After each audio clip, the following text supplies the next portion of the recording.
did seal Magna Carta. He wasn't very happy about the thing altogether, but they couldn't do anything about it because all the knights and nobles were here in these fields, either on the side of the road now, these urns depicts the field of Runnymede, where this Great Charter was sealed. And King John didn't have many mercenary soldiers. He only had a few mercenary soldiers. No one else would help him out. The country hated him. He was one of the sons of Henry II. His other brother was Richard the Lionheart, who was also always away on the Crusades. And the country weren't very happy with Richard the Lionheart because he was never here. But they were even less happy with John in case he ever became king, which he eventually did when Richard the Lionheart died. And the country was hated him. They knew full well he was the worst king that they'd ever had up until that time, and he certainly was the worst king we'd ever had back in our history. He was described as cruel, treacherous, a boastful coward, and utterly untrustworthy as a king. Even his own father he betrayed. His father Henry II gave him lands, which eventually John lost, and he became known as John Lackland because he lacked lands. Most of the drivers actually own properties down here.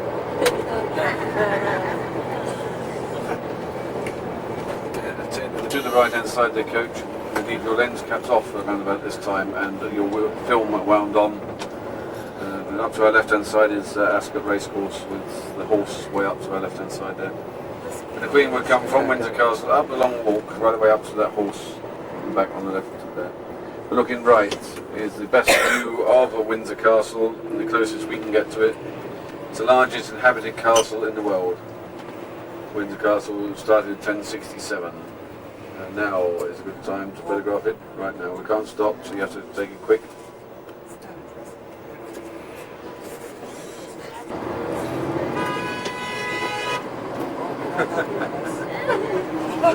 Please catch them. Please catch them. They're in trouble. Yeah. See the trouble we have with the cars passing us and blowing their horns because we're just going slowly past the castle. Windsor Castle, then the largest inhabited castle in the world. Every king and queen has added to Windsor Castle over the years. The present queen adding double glazing to it to stop the noise of the outside world and also keep the warmth inside the castle. Around about Henry II's time in the 1100s, it was changed from wood into stone to make it more defendable. But nowadays, no need for defence to public residence.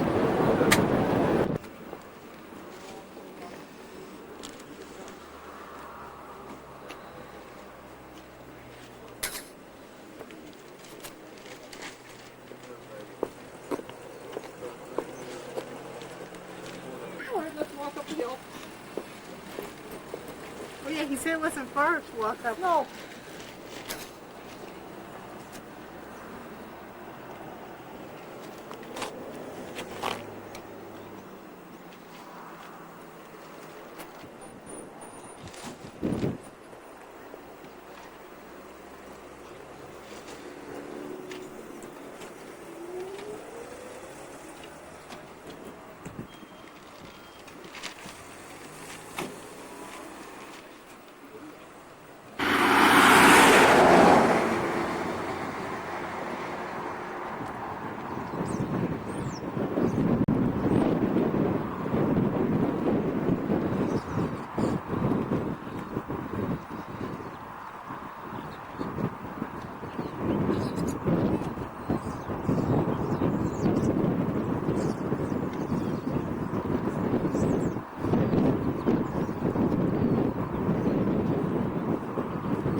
Watch out, love, I'm coming around.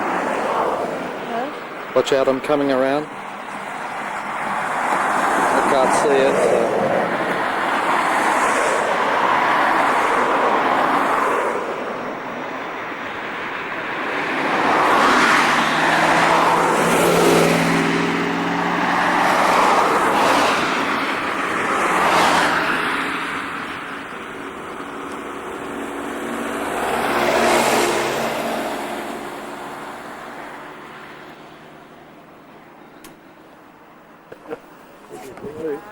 Oh damn. You run out of film, have you? No. It's bringing the rain focus. Sure.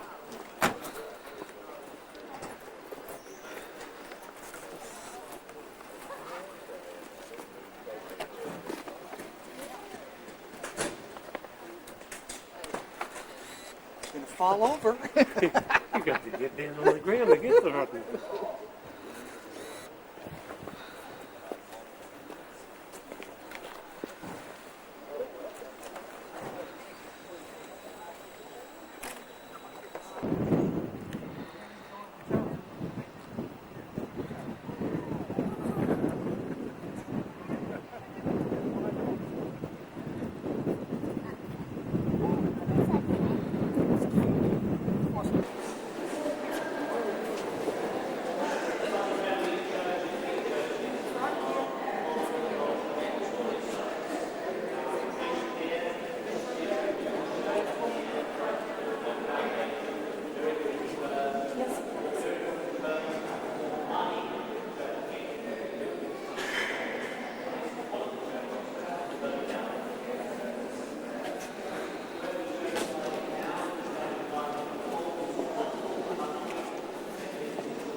It's the old fish market through here on the left hand side. It's gone now. You see some of the fishing boats held from. We're going to just stop here for a few moments, just to give you a chance for photographs. The plaques I mentioned there on the wall over there on the right hand side about the Zooming in. I'm a flipper. Yeah. Mm-hmm.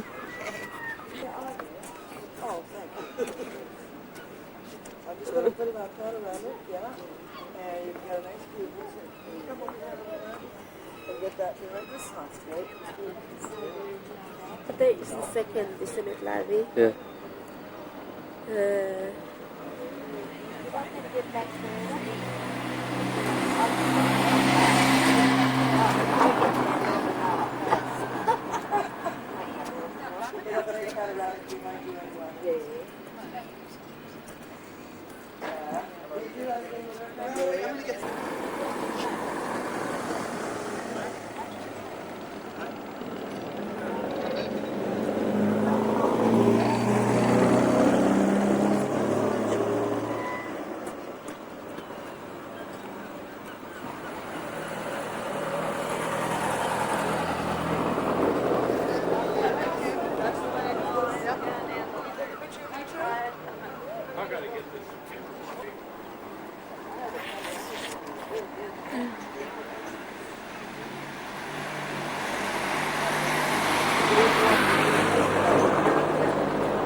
Yeah, when we go up round here, you'll see all the naval dockyards and that.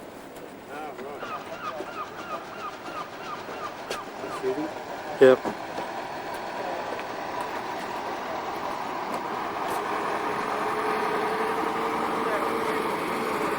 Edison Lighthouse up here, rather Smeaton's Tower, as it's known. This lighthouse, it was built out on the Eddystone Reef, which is about 14 miles out to sea. It was dismantled and then brought back here, put up here. It's not a lighthouse working.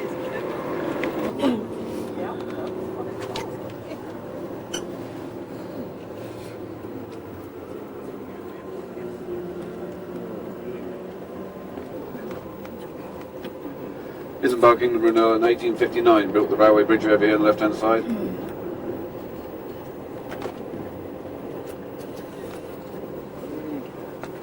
Tamar Bridge in 1961. Those barges down there on the right hand side, that's where they load up the ammunition to load the ships, which are normally anchored down below on the left hand side. There's more of those barges down there on the left hand side. When the ships need to be loaded with ammunition, they're loaded in the centre of the Tamar down to our left. Suddenly you see one of these things in the mist. Maybe you just see the top of it turning and you don't see the pole that holds it up. Some people think it's a big aircraft coming towards them. Yeah, it looks sort of scary, which is propelling.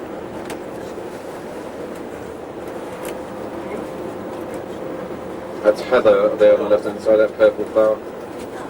Well, that's what it is. Now, what- Oh,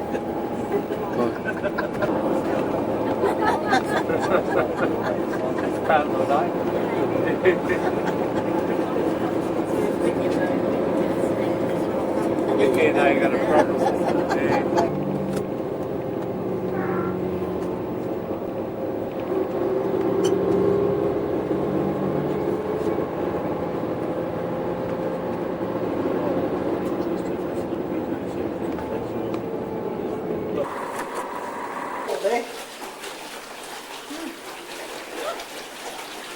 it's only worth that much gold.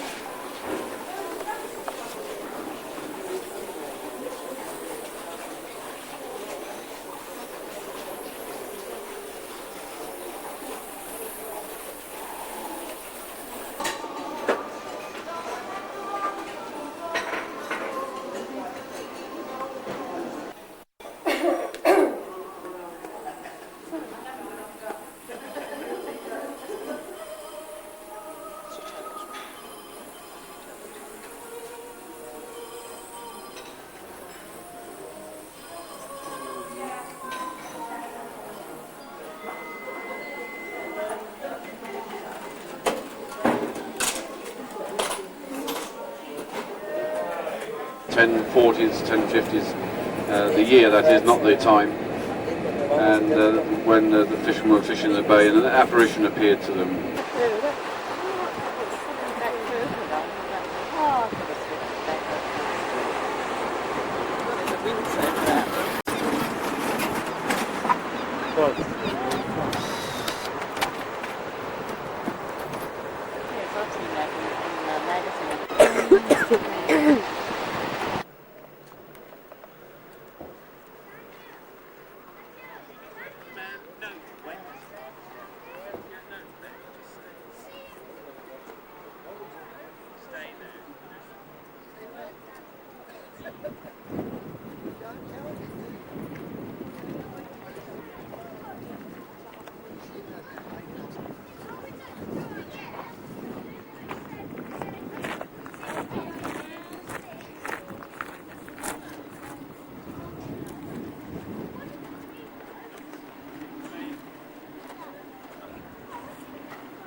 You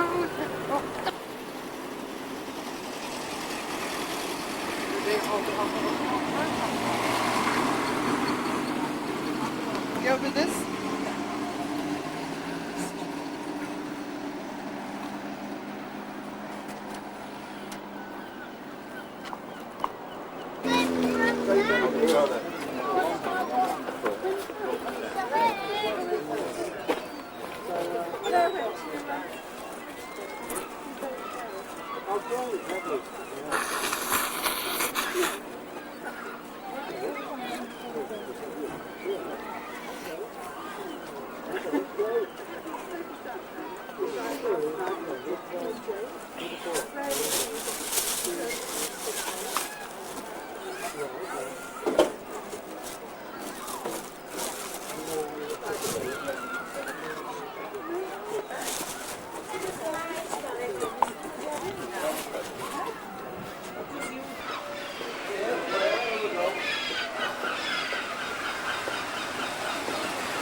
Cross the road then. Quick, Jessica.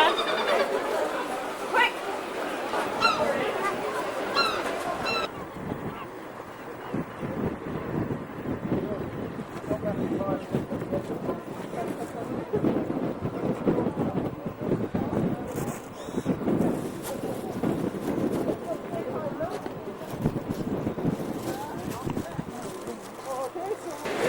So they wash the roofs with sort of cement to hold the slates into place, otherwise it does get very windy. In the winter time it's always windy here, it never stops blowing.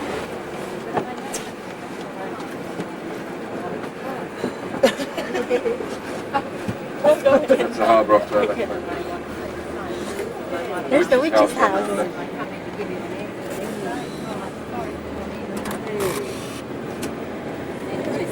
There, the witch's house. Right down there. Witches for broomsticks.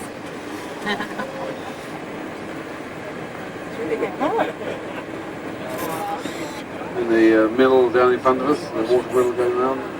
Off to the right, to go around the left hand lane.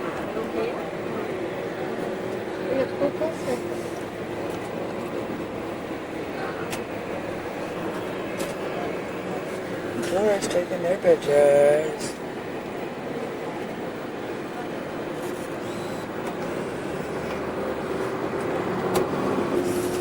I had stocks in my bathroom. But you could be serious. It only took us 2 days to learn to Yeah, you'll never know.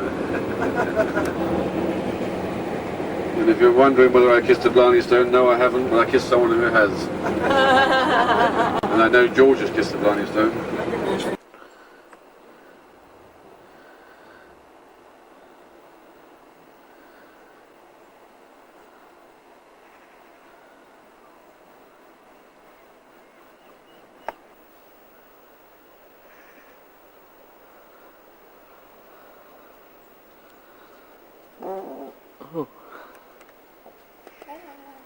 Hello. Hi, Australia. Yellow Casey.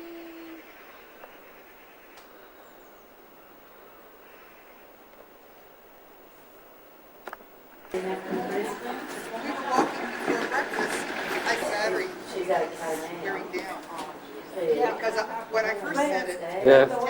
Sorry.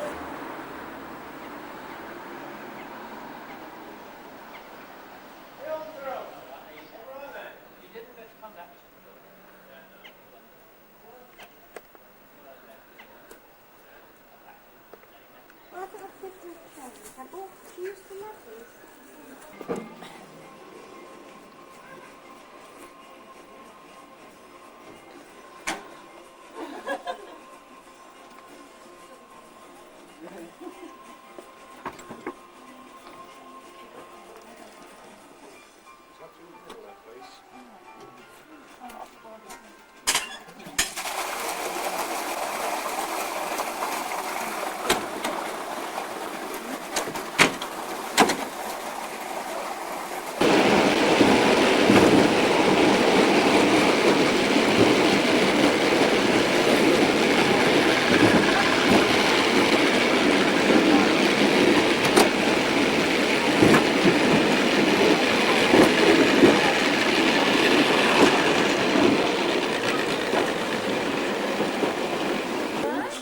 £1 for us both.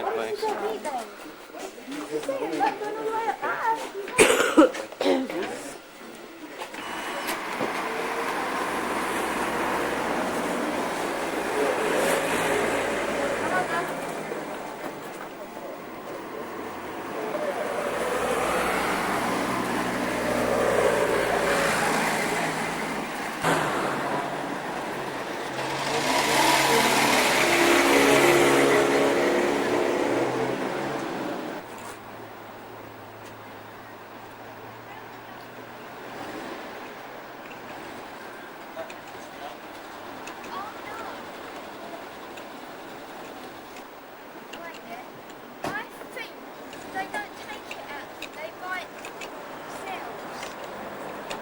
Oh, yeah. And so if they do that, after I had stirred.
And you know, it's still the yellow door to the left-hand side there, to the central left-hand side.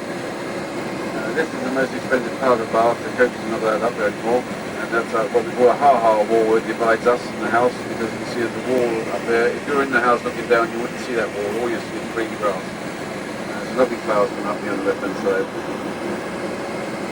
and that's known as the crescent flowers here. The reason why there's a yellow front door there is because the lady who's said to be a bit of an eccentric related to the Duke of Wellington bought a house up there, and she had her front door white, and she decided to paint it yellow. And the local authority came along and said, you can't paint your front door yellow. It's in keeping with the area. You must keep it brown or white. That's in the rules. The contract of buying the houses up here. And she said, when I bought this house up here, there was no yellow line on that road out there to stop those cars from parking. You drew a yellow line on the road, it wasn't in the rules and regulations up here. You take the yellow line off the road away, and I'll take the yellow front door away. They refused to take their yellow, and they took it to court. And in fact, she won her case. She still had the yellow front door. On the left-hand side, as we come up here, you see these buildings. And this is, let's say, Georgian period of architecture, 1700s onwards. And during that time there was a window tax, which meant the amount of light that came into your house, you had to pay tax on. So you see what people did is blocked up their windows on the left-hand side here, so they didn't have to pay window tax. It's what we now know as daylight robbery.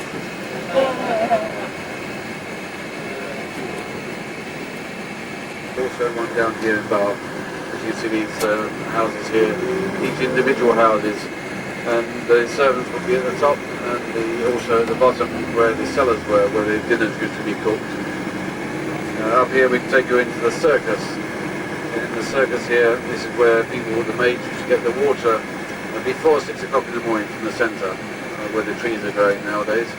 But then the well and the trees started to grow. But this is what is known as a circus. And you see the acorns on the top. That's tied in the servants' quarters at the very tops of the building. Look out either window across. And then down below you have the cellars down below where the dinners were cooked. The nice wide front doors with the sedan chairs used to go in like taxis to pick up the ladies and take them into town. They climbed into their taxis in the sedan chairs.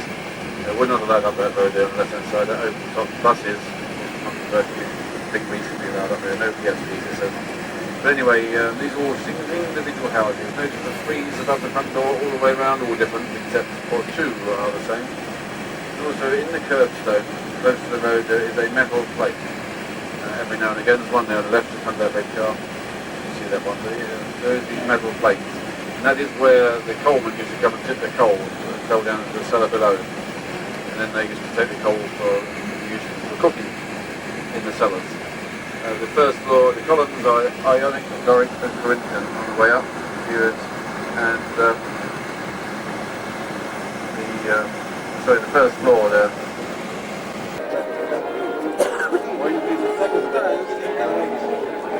Once you're going to the second floor, turn right, if you continue past the lake, you go right way through the pub room, where they have tea rooms, they have music playing inside there for people taking tea. Went out here.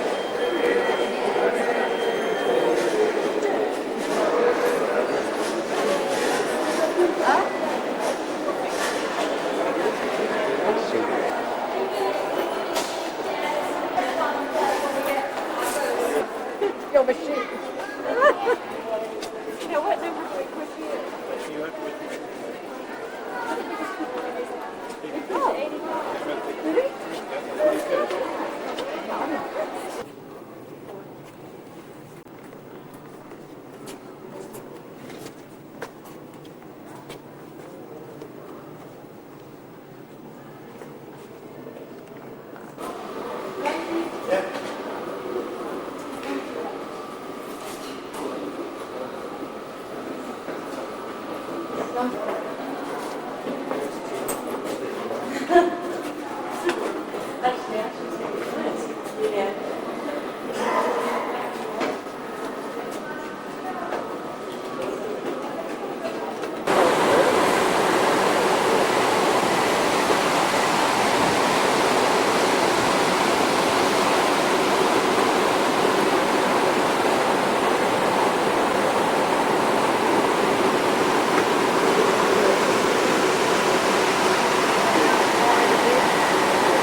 Not organized tea first.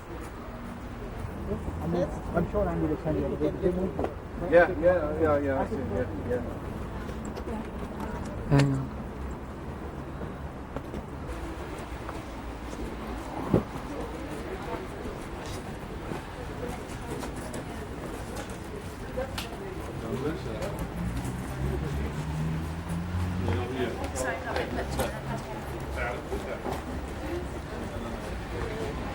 Your guy, this is now a quick look at this room and then progress. This castle goes back to Roman times, 255 AD. It was acquired through marriage in 1766 by John Patrick Stewart, the first Marquess of Bute, and Bute is an island off the west coast of Scotland. It was then given to the city in 1947 by the fifth Marquess. Now please bear with me 2 minutes. In the last century, the third Marquess decided to make alterations and decorate. He commissioned William Burgess, the Victorian architect, to carry out the architectural design. This tower, a bachelor suite, 1867-1872, this room a winter smoking room for bachelors. Ladies, your birth size, you see them? The size is okay. Lots of photography. See, the winter smoking, let's start with the winter time. The three wintermen, Aquarius, the fishes, and what's that, the goat, isn't it? Yeah. Then we have the bull, the ram, and the Gemini, the lion, the crab, and Virgo, the balance, Libra, Scorpio, and Sagittarius. All right there. Now the architect was with just about 2 minutes here. This is just a taster, and we have it at the nursery. Then we'll be there. Burgess, the architect, a very romantic man. Hence this piece. The stone from Normandy. The frieze is one block and carved by the skin. Nicholas of London secured the commission for all of the ornamental stone. Some models of the figures made in the studios in Lambeth, and the work carried out in this room by Godbeck, Godsell, and Samuel Hitch. The romantic side of Burgess, a figure of love in a tabernacle supported by a Capricorn, winter again, isn't it? A winter smoking room.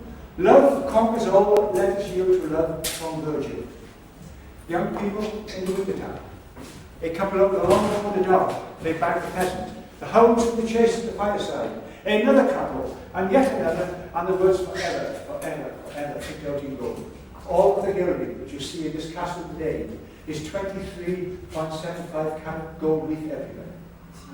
And the last one, see, forever, forever, and the lady's state. You see that candy state? All carved with one piece of stone. Do you like it? Now, both the architect and the third Marquess students of natural history, hence all these creatures and this story. A butterfly has a pearl, a snail, a choir of birds singing like the heart sound. See them? A mouse playing a drum, another pair of birds singing, and a squirrel playing an instrument. Now, the architect loved parrots, so the handle, a parrot. The other side is red pine. Thin red leather. Ornamental ironwork fashioned by a man in London by the name of Chauvel and covered with gold. The drawing for this door is 17th of June 1872.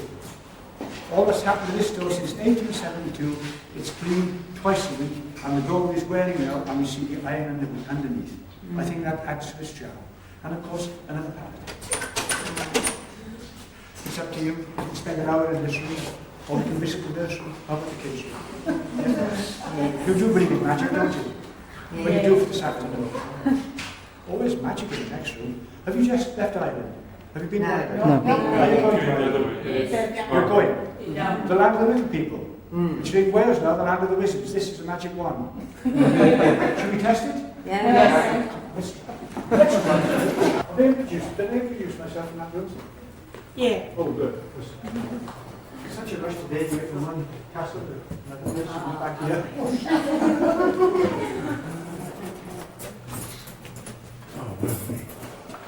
I was here at 7 o'clock this morning. The tour off, another place back. Lots of photographs now, my friends.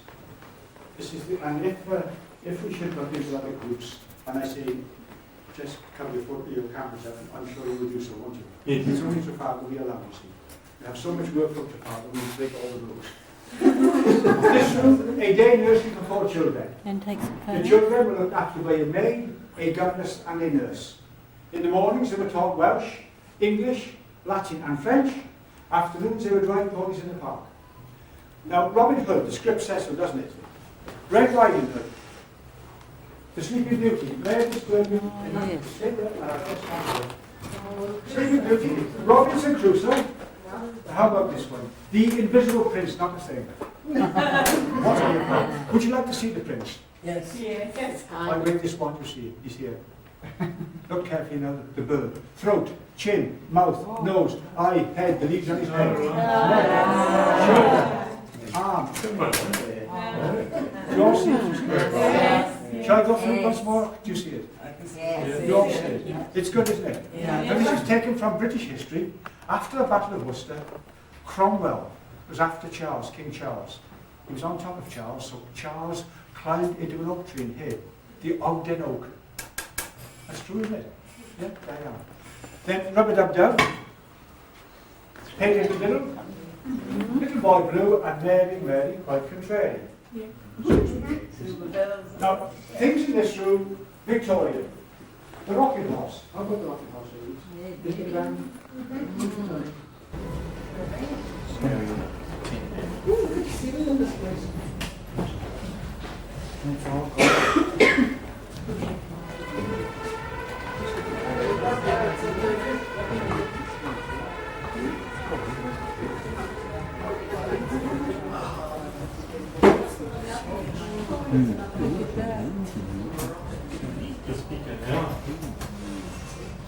Do you like this room? Now this room, set in the Herbert Tower, the tower 1570. This work 1870. The ceiling, cedar wood from Lebanon, shaped, fitted and covered with gold. Known as the Arab ceiling. There's only one Arab ceiling other than this in this country. That's at Leighton House, South Kensington. A private museum, but it's opened by a pipe. The windows, stained glass, in front of the windows, crystal globes. Now I mentioned the estates in Turkey in the last room. Last year I had 7 military officers from Turkey, private tour. As we entered this room, they said, these windows are similar to the windows of the mosques at home. I said, well, please explain why the crystal globes. And the one said, well, the sun is, in Turkey is lovely, so strong, so fierce. As the rays of the sun strike a window, let us say that window, and then through the crystal globe, this room would be like a prison, like a disco. The screens are sandalwood, and they carve so the ladies can see out without being seen from outside. But if the ladies wish to talk or just glance outside, not talk, but just look outside, open the little flaps. And also, about 6 weeks ago, there was a seminar in the city for high-ranking police officers. So I suppose about 9 came here, and I came in to give them a private tour. And the one from various parts of the world, you see, I explained it as I explained to you. And then when I came to the little flat, one stopped me and said, "Well, I'm from Syria. Don't you ever call that ceiling again? You must call it Dom. And the screens, you must call Mishbek. And the little flaps, don't call them flaps, Taka." So I was reprimanded, wasn't I? But he said, the one thing is that as they should be, those tiny flaps, they're right bang on, as they should be, the measurements. They mustn't be any larger, any smaller. So that when the ladies look up, only their eyes can be seen. And they're all tucked away behind these things for safety, you see. They're all tucked away. And that's a couple, they're behind these things, behind the flaps there. Now the walls and the floor, marble from Italy, Carrara. The corner cupboards, nicely worked outside to open one, and there, to open one, and round here.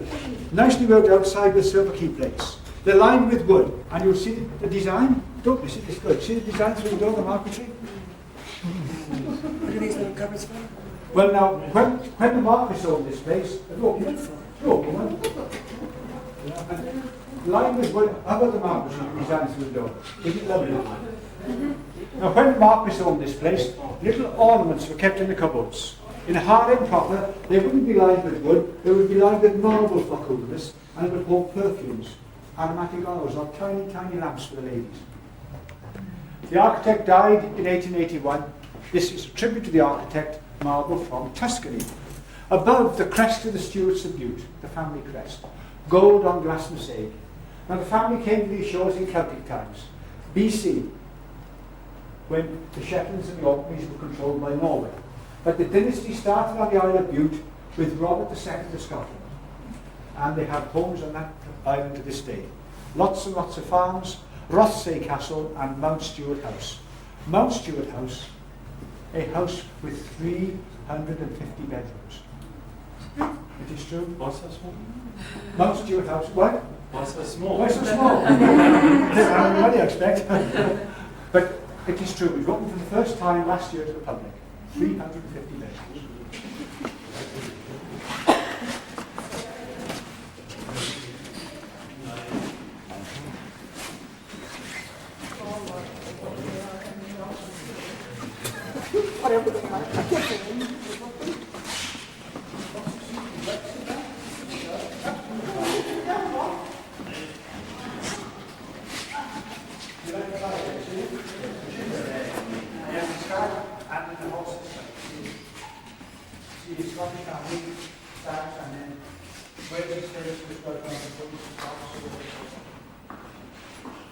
Now this room, the banqueting hall, originally part of the Great Hall, one room from the ground floor to the ceiling, 1425, 1439. 200 years ago, a floor was laid. You heard Capability Brown? No? Landscape architect. He worked here with his son-in-law, Holland. Holland's architect in Prince William. He laid a floor. So 200 years ago, a floor, 1870 this floor. The screen is Spanish walnut with a minstrel gallery to the left. Just imagine a sample here and have a look at the around the walls are paintings. 22 paintings by Lonsdale. Lonsdale is on Mexico, St. Paul, Ohio. Take a tight screen now. They have 22 stories for the lives of these people. The man on the horse, Robert, Consul, Earl of Gloucester, an illegitimate son of King Henry I.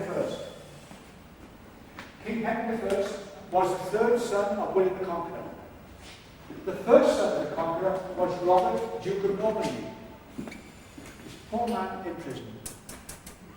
Now Robert of Normandy should have been on the throne of this country after the Conqueror. But the third son, Henry, his father, went to France and captured the Duke, his own brother, brought him to this country, and he was in prison for 28 years. 20 years Bristol, and the last 8 years, he died here in 1134 at the age 80. He's buried in Gloucester Cathedral. As you came traveling along now in the evening, we saw that little building on the hill. That's where he died in 1134 at the age of 80, after being in prison for 28 years. Amazing, isn't it? In the centre, the Princess Matilda, the only legitimate child of King Henry. Have you been to Scotland? No. Princess Matilda, the only legitimate child of Henry's, a granddaughter of Queen Margaret of Scotland, now St. Margaret. The same day is the 16th of November. St. Margaret, Queen Margaret, was married to Malcolm III from Scotland, the same Malcolm from Shakespeare. And the first lady ever in this country to be named Margaret. We have a Margaret here today.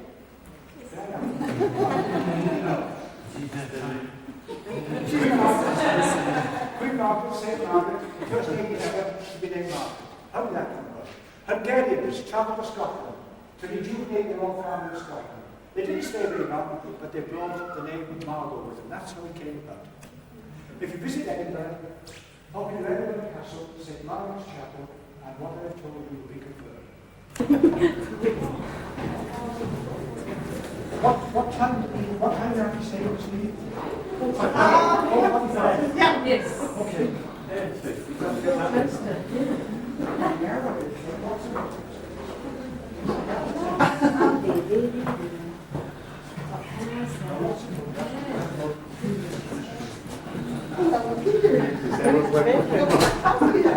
Now this room, Lordfield's bedroom. You see the family, 60 homes, various parts of the world. The family, the children spent all of their time in the nursery until they were old enough to go to school. The family, they spent 4 weeks here in the summertime and 2 weeks at Christmas only. Only 6 weeks of the year. A very religious family. There was a priest with them at all times. This is the Marquis, the Lord Duke's bedroom. He's named John in the Greek and the reverse, and 180 mirrors in the ceiling.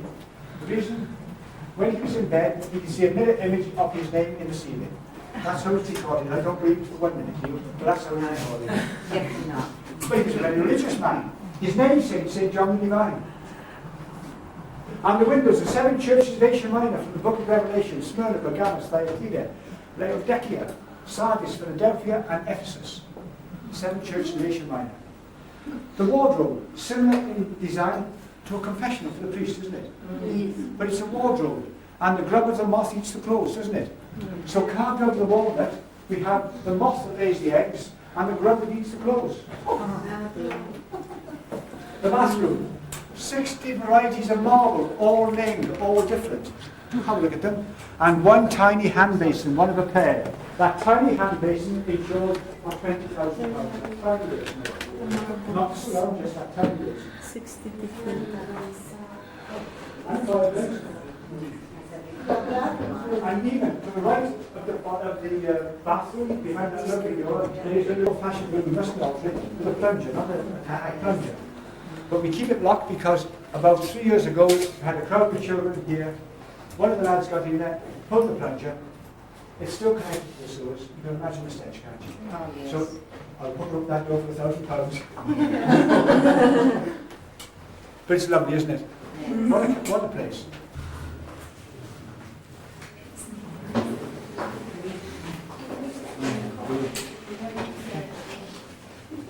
Now, my friend, this room was a dressing room from 1790 until about 1870 for the second Marquis.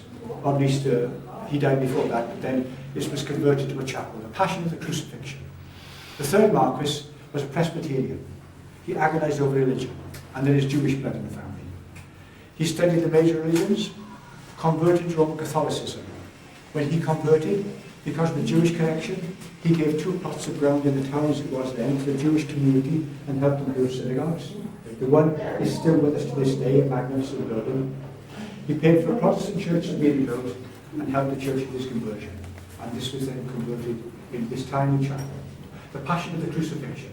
That piece, a copy of a piece in Jerusalem. The Archbishop was here last week with a priest and a nun. He says Mass here once a year for continuity. This is where the holy water? That's the holy water. Then behind here, the communion wine.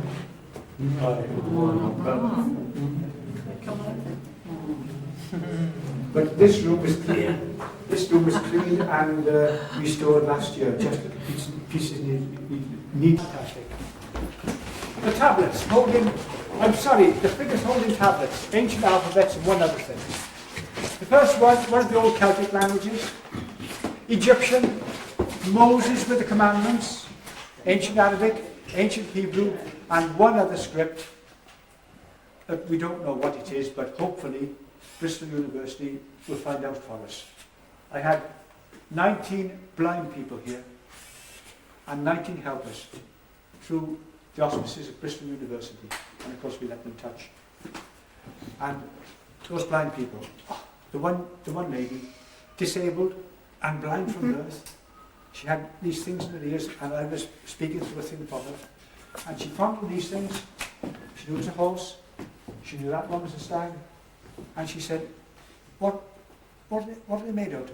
I said, brass. Now that lady hadn't ever cleaned anything in her life, perhaps except herself and the teeth. I said, they're brass. Oh, she said, what hard work for some poor person. And brass is hard, isn't it? But those people are so rewarding. Anyhow, they were so pleased, Bristol, they said, we'll try and find that one out for you. So hopefully that third script we will know by the next time you visit us. I think you'll visit us again, don't you? Then we have cuneiform, Phoenician, Babylonian. Back of the castle as well. That's 270 feet uncovered in 1924. On the opposite side, a modern mural, plaster and cement, the work of one man in 2 years. Frank Abraham of Newport, his impression of what life was like when the Romans came here. Don't miss this.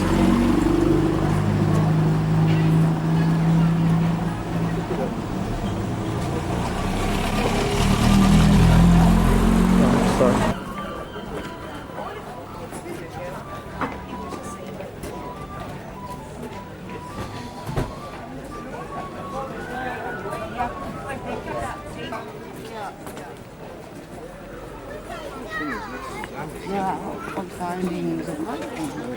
Hardly.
The sea cat can manoeuvre a lot quicker, so bursts a lot quicker.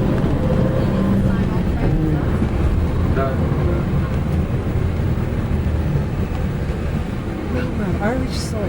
Yeah, yep, look at that. Yeah, well, I have to start talking with the little. The second of England was pushed off the throne. He came to Ireland and he fought his last battle here in Ireland against William of Orange. And that is William of Orange. His wife was Mary and her father was James II. So you can understand then it was also a very difficult position because James II losing the throne because of his absolute power method of ruling, trying to enforce the superiority of the Roman Catholic Church over the people after they converted to Protestant. And he tried to convert it back. And what happened was there was a massive uprising, but there were supporters of James, which were known as Jacobite. At Woolwich and Crystal, you'll see the big chandeliers in front of us, just beyond the flowers. Oh, lovely, lovely, lovely.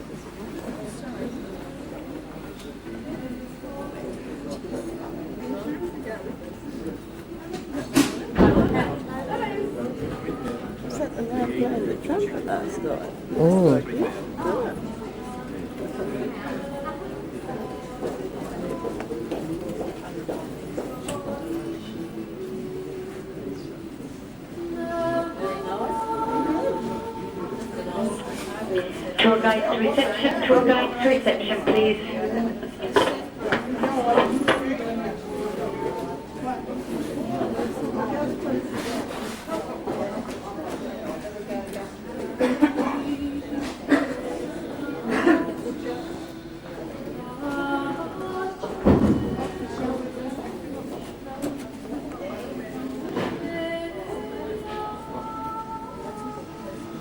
It goes no way near here.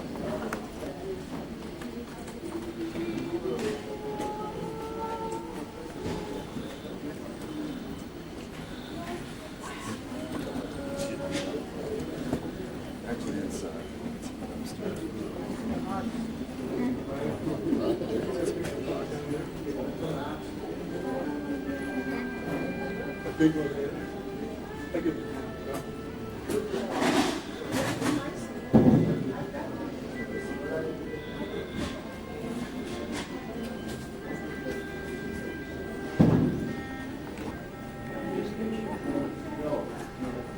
Thought you might be.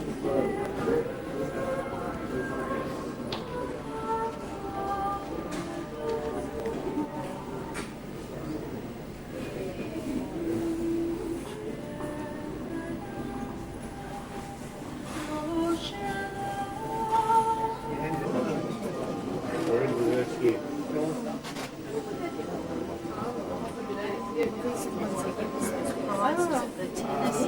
Keep away from it, I reckon. You like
So at the top of this hill you'll see a little thatched box on wheels, and that's advertising a pub. That's legally how you can get away with advertising this pub out in the countryside. But also further up you see after a Ships Cross.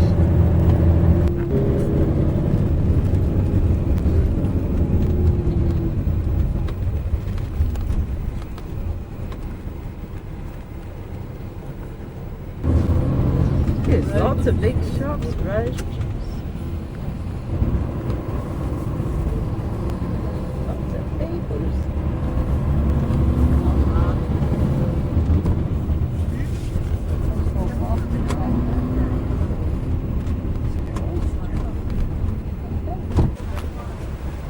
Lots of beaks.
The mountains up here known as the McGillicuddy Reeks.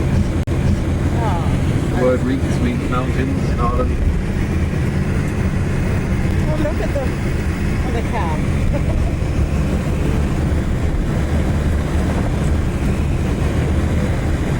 Oh, is that the lakes then? It's Killarney Lake, I think.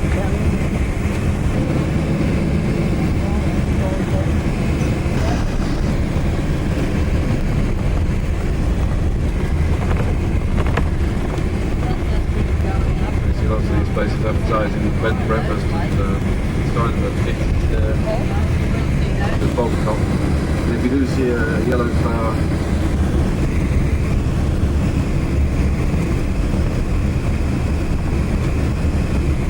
sometimes there's gypsy here, it's not here today.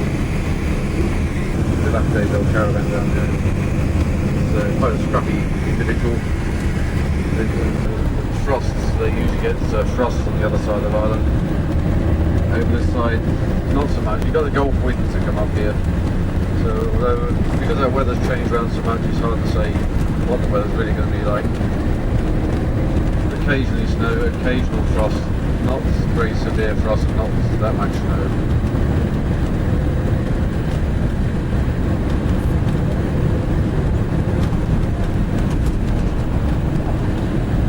We're just going to stop up here for a photograph stop and just overlooking Dingwall. So Dingwall Bay, that's the Dingwall Peninsula sticking out there on the right hand side. And what I would say to you here that the wall here is for a reason. If you do step up onto the wall or step over that wall, it is a long way down and it is try to throw the stone into the sea and see if you can hit the sea with a stone. Not many people make it. It's deceiving.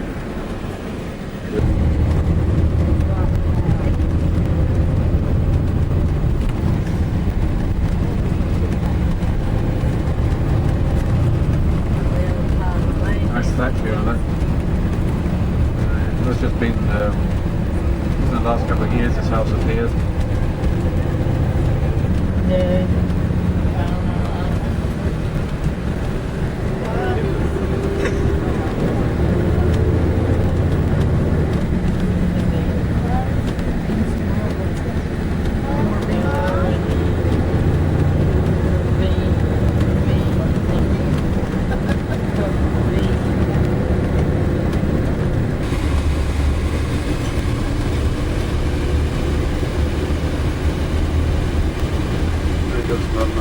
Down here has got some good things to walk up now.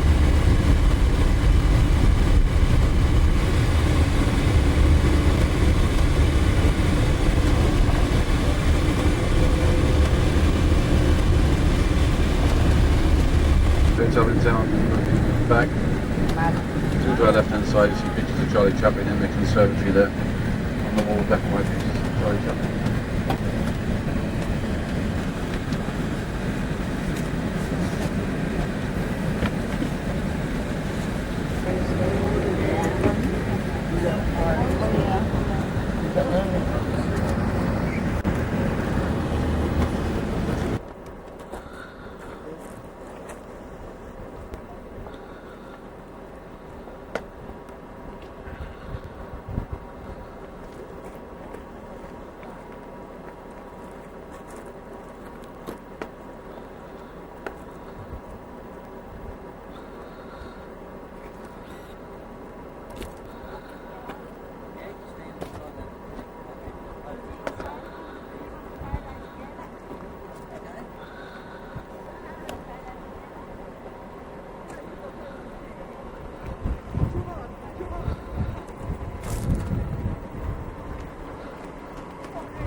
Business leave.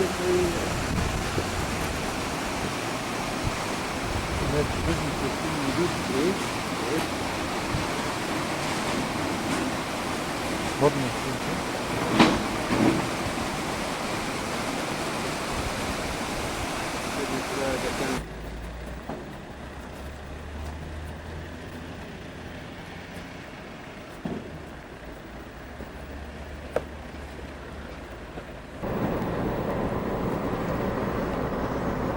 it's getting nice now.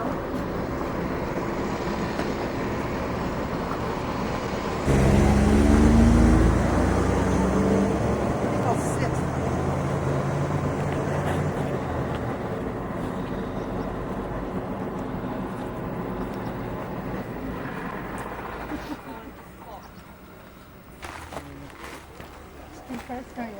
Something told me, okay, well, we shall wait till they go wherever they're going. You take a picture of him taking a picture?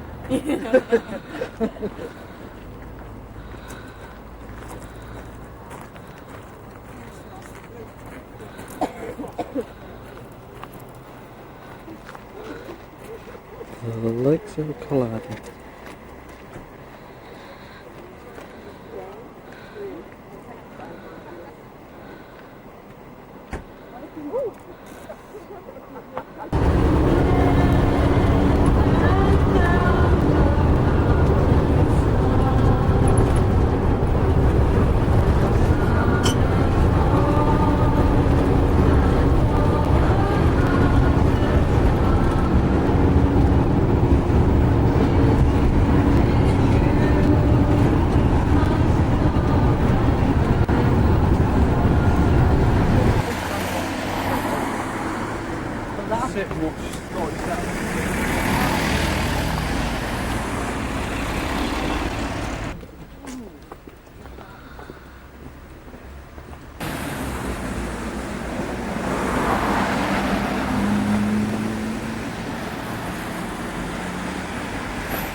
It's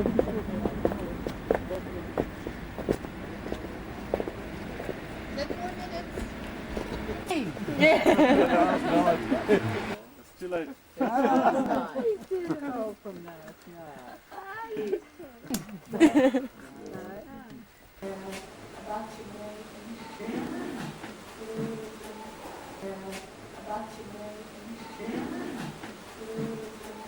Around 1550 by John Sheila McNamara. Now he was a descendant of the Sheila McNamara who built the nearby Napogue Castle. Have you ever heard of Napogue? Well, it's very near here and they do banquets and it's really, really nice. Yeah, that's it there. So this castle, or this building, is a typical example of a fortified tower house. So this is where the gentry or the chieftains would have lived back in between the 15th to the 17th century. Now this tower house has been inhabited by various Irish families. Now, during the Cromwellian confiscations of 1653, the tower house was rendered uninhabitable. Now when Oliver Cromwell came to Ireland, he took over most of Ireland's castles and he gave them out to his soldiers as presents for being so loyal or so faithful to him. However, he didn't place anyone in this particular castle because this castle was of no strategic importance to him. So instead of letting his enemies come in and take over the castle, he destroyed the battlements and the staircase. Now, the land was then inherited by Thomas Steele. Now, Thomas Steele was Daniel O'Connell's campaign manager. Have you heard of Daniel O'Connell? Mm-hmm. So he took this place over in the 1820s and he used it as a summer house. Now, he restored the battlements and the staircase and he restored the whole tower house to its present condition. Now, his initials are actually out to the right. He sort of carved his initials in one of the stones to the right of the front exit. I'll show you that on the way out. Now, following his death, Mr. John Hunt bought over the castle.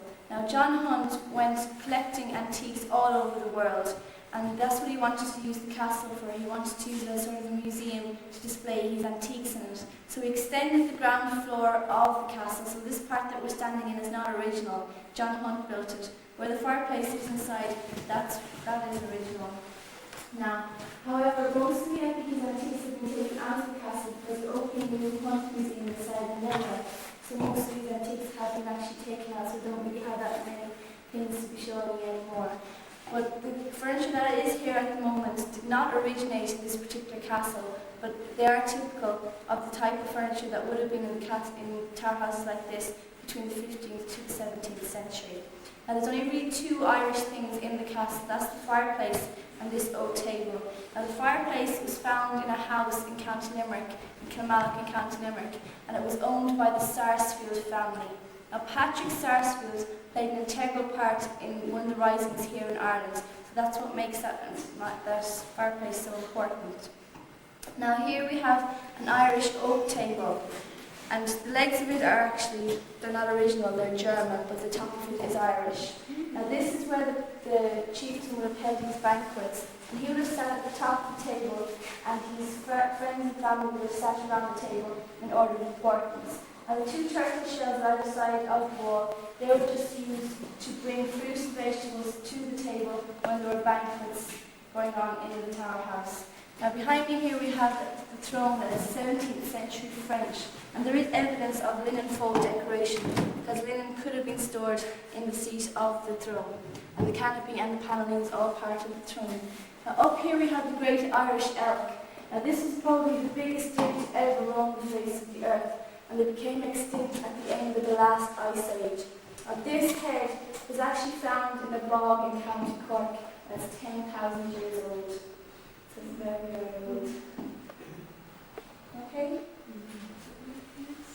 Any questions or anything? There's not.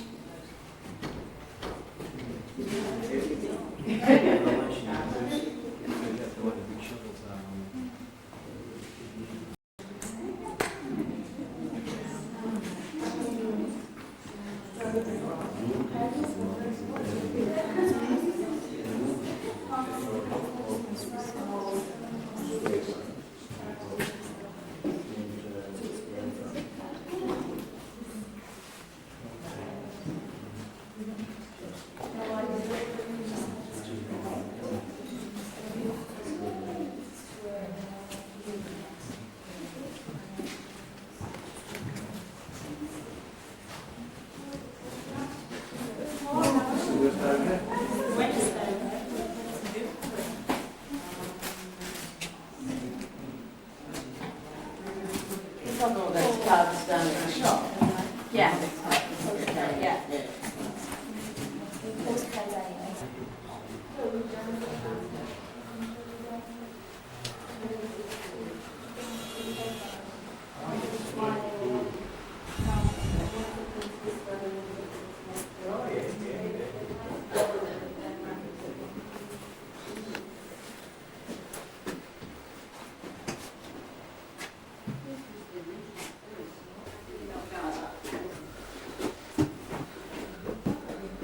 This is the mezzanine chamber. Is it?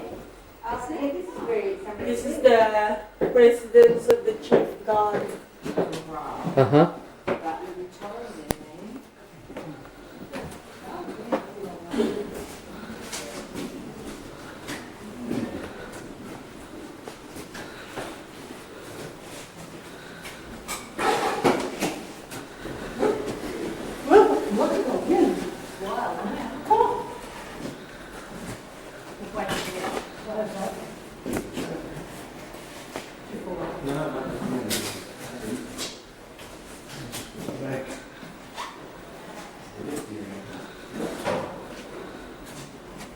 Oh no!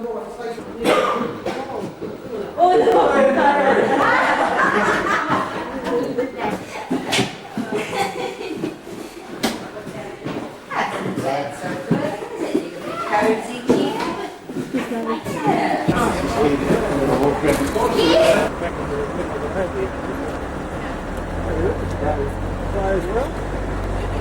King John's Castle in Limerick. Ruin your tie-dye boy.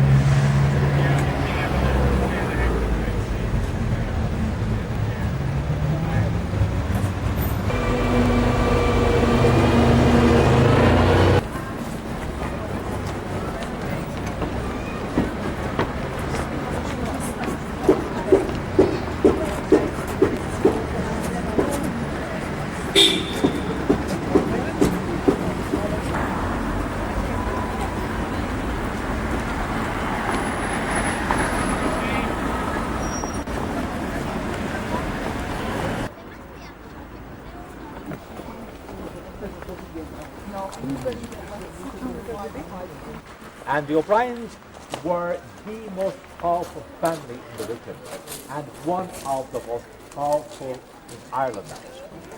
And they occupied this building from 1800 up to the 1640s. So as you go through this building, you'll be able to experience it as it was in the late 16th century, when it was the courtyard. This castle was occupied by the O'Briens from 1500 up to the 1640s. The O'Briens were the most powerful family in this region. It was built by the McNamaras, who were more or less a family that had intermarried in with the O'Briens. And it's highly likely that this castle passed from the McNamaras to the O'Briens by that intermarriage. The O'Briens at one time were the most powerful family in this region. At one time they controlled almost a quarter of this country. But with the Anglo-Norman invasion and with subsequent turmoil in Ireland, the O'Briens found their power gradually draining away. So in due course they submitted to English rule.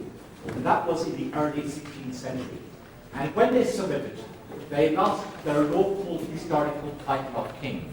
And in its place, they were given the English title of Earl, bestowed on them by the one and only Henry VIII himself. So with that new commitment and that new loyalty, the O'Briens ruled here in Bunratty and in the region for the next 150 years.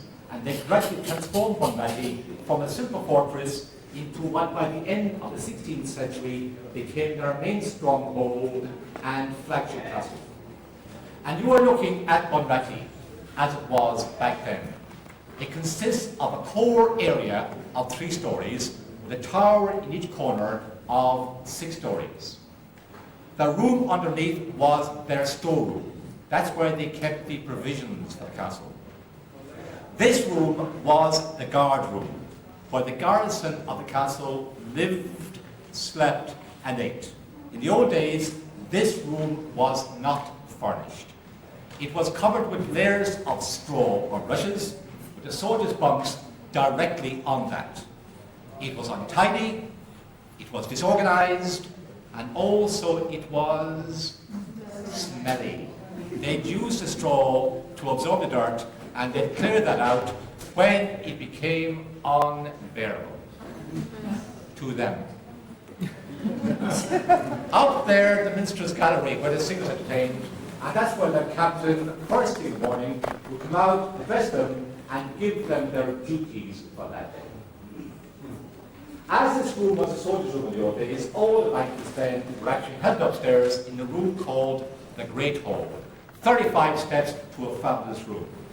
Is known as the Great Hall, where all the great affairs of state were held.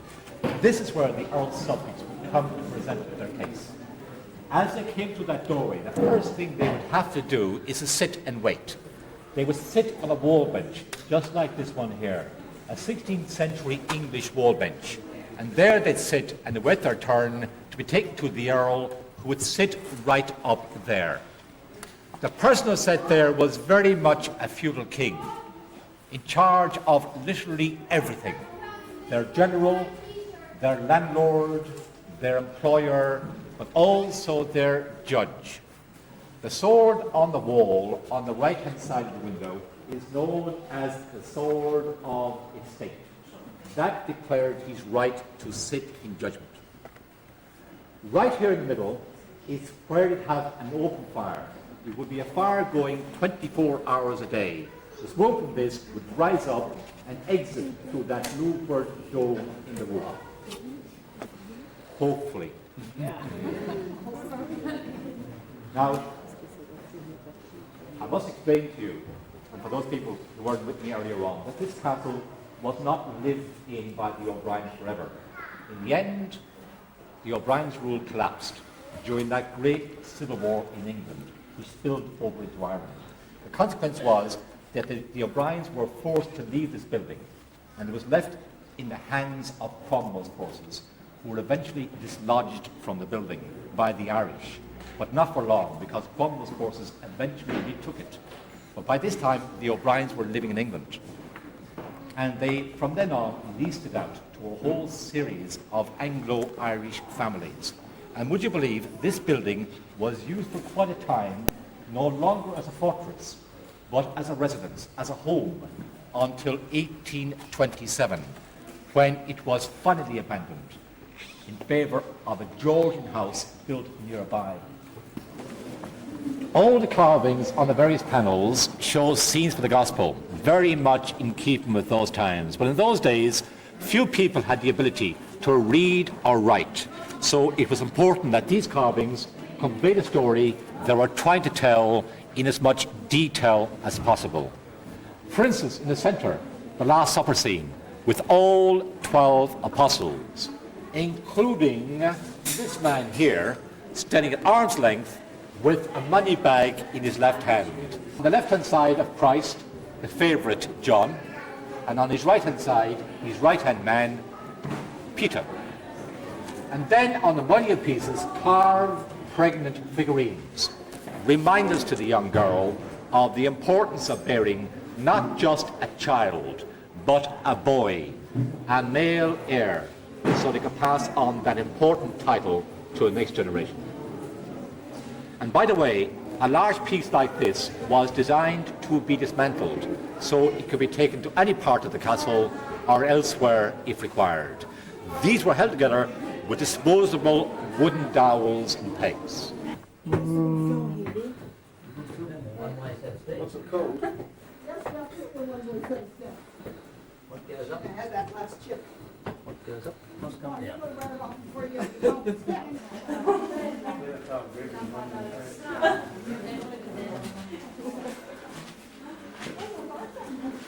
Yeah.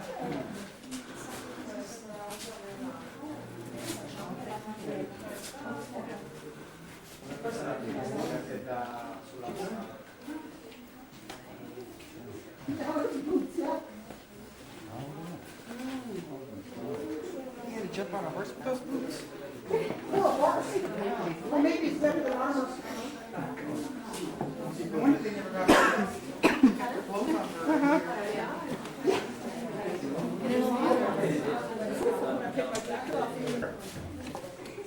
These rooms here form what is known as the North Solar, where the Earl and his family would have lived. Next door, the master's bedroom. That room is right over the public kitchen, so all the heat from the kitchen would rise up and keep that bedroom warm. Next to the bedroom, you may have seen a tiny set of wooden steps, which back then gave access to the children's room. A narrow set of steps to stop the armed soldier from getting any further. Up there, the children's balcony, where the children could come out, and from there they could partake in the private events that occur down here late in the evening. This was the private dining room. And right here in the middle, a very famous table. Tradition has it, it was salvaged from the flagship of the Spanish Armada. Dates back to 1588, when many of those ships were wrecked off the west coast of Ireland, thrown on the rocks as a result of a severe storm they encountered in the Atlantic, a storm they encountered after their failed attempt to invade England. Directly above the table, as you would have seen next door, but also in the very first room we were in, this is a German chandelier, a 15th century symbolic chandelier, reflecting two sides of their culture. The mermaid would be the fishing side, and the antlers the hunting side. They made a living then mainly from fishing and hunting. And behind me, a fine example of a chapel. That was the private chapel where the family celebrated Mass. Mind you, when the O'Briens submitted to English rule in the early 16th century, they became Protestant to retain the confidence of the English crown. And the chaplain who served Mass lived in the castle, but his room was the only bedroom that did not have heating. As I mentioned earlier on, there was one bedroom that did not have heating, and that was the priest's room. The reason for that simply is for the priest to retain the confidence of the faithful in poor conditions outside his building. The floor you're standing on is supported on a very large external stone arch. An arch that spans over the drawbridge 70 feet directly underneath. Right in the middle of the arch, in the floor, the murder hole. Through that hole they poured hot liquid down on top of the attacker as he tried to force his way into the castle. And why would they use hot liquid, Trafalgar? Hot oil, hot tar, hot water. But why hot? Burn them. Get them in lava. What's that? To burn them. Burn them. Oh. They got them in lava. Nope, it's right here. To give them a warm welcome. I know, and it gets worse. In the old days, ladies did not attend banquets. It was traditional then, it was a custom then for ladies to retire during those events. They would retire here to this room to do needlework and so on. But they weren't left out entirely. They could observe the proceedings through that viewing window there, which overlooks the main banqueting room beyond. What do you think of that, Trafalgar? Please, God's work. Hold on. I think for some I better repeat what I've just said because it may not have grasped fully.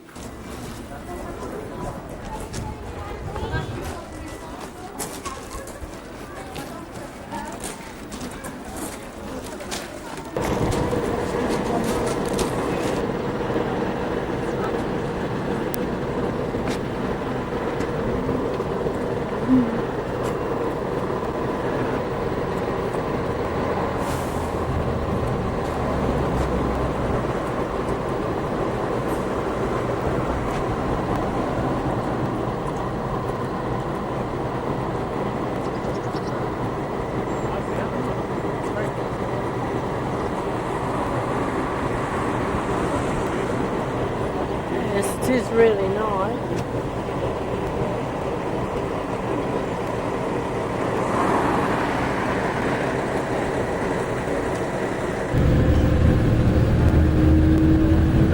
that monument again tomorrow close up on your sightseeing tour. The sightseeing tour starts from the city centre of Dublin. We'll leave our hotel, we have breakfast tomorrow morning at 7:30 breakfast, and it is an 8:30 departure. 8:30 departure tomorrow morning. No luggage out because we're in this hotel for 2 nights. So the 8:30 departure tomorrow morning. We go into town. On arrival into town, we meet a guide, and followed by Malahide after that, and then returning from Malahide in the early afternoon time for us. So you could in fact go out to Malahide, out to the hotel if you didn't want the town at 2:15. And you can also return from the town, from the city centre out to the hotel. Great liberator in Irish history. I take it you've been around Kerry, have you already? Yes. So you've come across references to O'Connell. And you'll find all over Ireland, in fact, most big towns have an O'Connell Street. The street was actually laid out originally in the 17th century, and it was just a narrow little street in those days, and it came to a dead end when it reached the river. There was no bridge, but it was laid out by a very modest man called Henry Moore, who was the Earl of Drogheda. So he called it Drogheda Street, and then he named all the streets leading off it after himself as well. Just down here on the right we have Henry Street, and off that there's Moore Street, and on the other side there's Earl Street. So there used to be Henry Moore, Earl of Drogheda Streets here. So in the 18th century, a man called Luke Gardner came along and widened it to 150 feet, lined it with beautiful mansions, so it was a residential street. But then when the bridge was built, the building started to be taken over by various businesses. And of course during the 1916 rising, there was a lot of fighting, a lot of bombing, etc. So a lot of the buildings were destroyed. So today we have a mix, as you can see. We have a little derelict site over there as well, which is due to be redeveloped very shortly. You can see the old Carlton Cinema is now going to be a convention centre at some stage, so they will use that site as well. So there's sort of old and new here on the street. So we're going to make our way over to the south side of Dublin from here. Now there's a couple of interesting little statues on the street today as well. Just ahead of us here on the right, in the middle of the trees, there's a statue of Father Theobald Matthew, and he was an apostle of temperance. He preached to Irish people in the last century to stop drinking, to give it up, take the pledge, which they did for a while. If you look at him there, you might notice that some of his fingers are missing. This is because people have always been trying to climb up there to stick a pint of Guinness into his hand. So his fingers broke off. Now there's also something here on the right hand side which is meant to be a fountain, and if we can go slowly by this, unfortunately the water is turned off at the moment. You can look down there and see, just behind us, that's Anna Livia, the poetic name for the River Liffey. But here in Dublin, it's known as the floozy in the jacuzzi. Nobody liked her. Our jacuzzi is being cleaned at the moment. It's one of the most expensive litter bins in the city. Unfortunately, everybody tosses stuff into it. Now, of course, the most historic building on the street is just here on our right-hand side, the GPO, the General Post Office. And this was purpose-built in 1818 as a post office. But during the 1916 rising, it was occupied as the headquarters of the Irish Volunteers. The building was held by Patrick Pearse and James Connolly. They were the two main leaders. Other buildings were occupied around the city as well. But within a week, the rising was over. The British Army had brought a gunboat up the River Liffey as far as the bridge, and they shelled the street. So when this building here caught fire, the garrison made an unconditional surrender. All the other garrisons did the same, and the leaders were taken to Kilmainham Jail. They were court-martialed and then executed in secrecy. And it was these executions that really shocked Irish people. And this, I suppose, marked the turning point, because the sense of nationalism was reawakened, and that led on to a war of independence and ultimately our civil war. Now just here ahead of us on the right as well, this is a statue of James Larkin, this man here just on the right with his arms outstretched. And Larkin was the man responsible for the introduction of trade unionism to Ireland. During the years leading up to the First World War, there was a lot of industrial action around Dublin particularly. In 1913 there was a lockout. Transport workers went on strike and they were locked out for about 10 months. But the poverty at the time was so bad in Dublin that people were surviving on a diet of bread and tea. They used to say your dinner's poured out. But that of course was also one of the reasons why so many Irishmen joined the British Army to fight in the First World War. They joined because they were guaranteed a decent wage, and they also knew that if anything happened to them, their families would receive a pension from the British Army. So just under 50,000 Irishmen died during that war. Now we have a statue just here on our right hand side as well of William Smith O'Brien, this man with his arms folded there. He was one of the leaders of the Young Ireland movement who rebelled in 1848. And he and 8 others were arrested. They were tried for treason and sentenced to death, but protests from all over the world forced Queen Victoria to commute their death sentences to exile in Australia instead. And they all did very well for themselves. She was a bit upset when she looked up their files about 25 years later, and every single one of them was either well known as a politician, they were journalists, they were involved in the army in the United States. They'd all sort of scattered around the place. So she was sorry she didn't go ahead with Plan A. The statue, of course, the monument on the right, just beside us here, is Daniel O'Connell's monument. There's a statue of him on the very top, which is 12 feet high. And then underneath that there's figures which represent all the various trades, crafts, professions in Ireland. The church is also represented there. And the winged victories around the base represent O'Connell's greatest characteristics. And they were eloquence, patriotism, fidelity and courage. And they all have little bullet holes and chips missing, which are really leftovers from the 1916 Rising.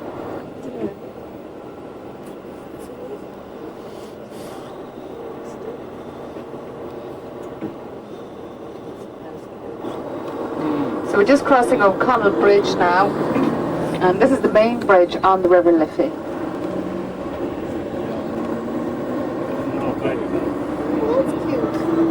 Oh yeah, the boat has moved further up. That's a Viking boat, or a reproduction Viking boat, just there on the left-hand side in the river.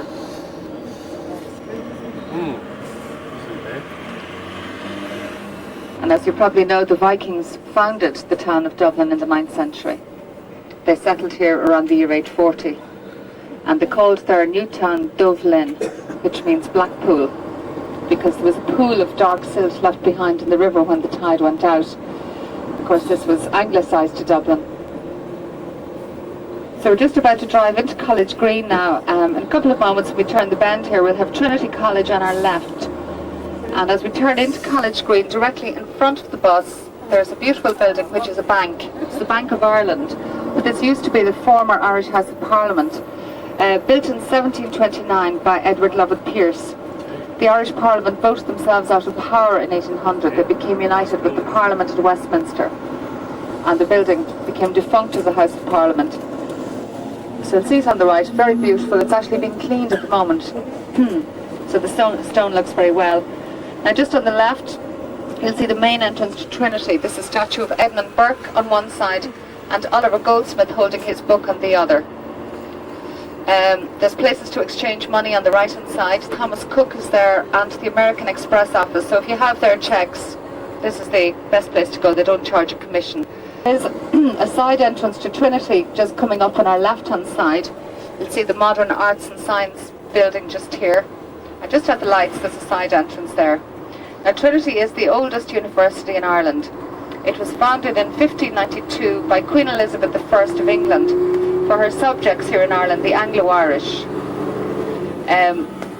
Originally it wasn't open to Catholics, but in the 18th century it did open its doors, but then the Catholic Church banned all Catholics from attending. They said it was a mortal sin and they would be excommunicated if they attended Trinity.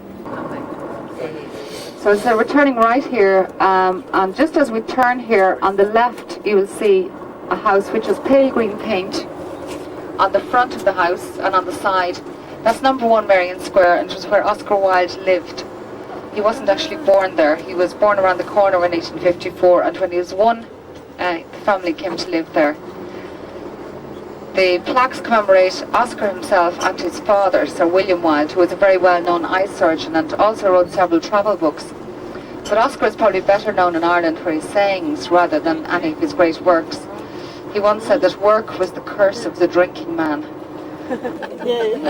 Now you've probably noticed that there's people taking photographs here behind us, and they're actually taking photographs of the doors. Now this is Fitzwilliam Square here, and it's one of the smaller Georgian squares in Dublin. It's also the poshest even to this day.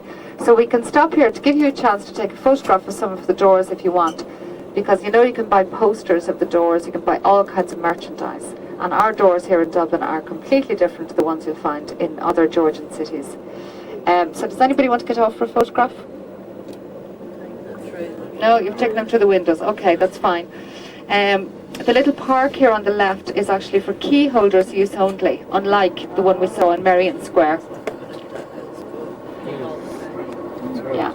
Did anybody see Far and Away, the film with Tom Cruise and Nicole Kidman? That was made mainly in Ireland, but this square here was used as the Boston scenes.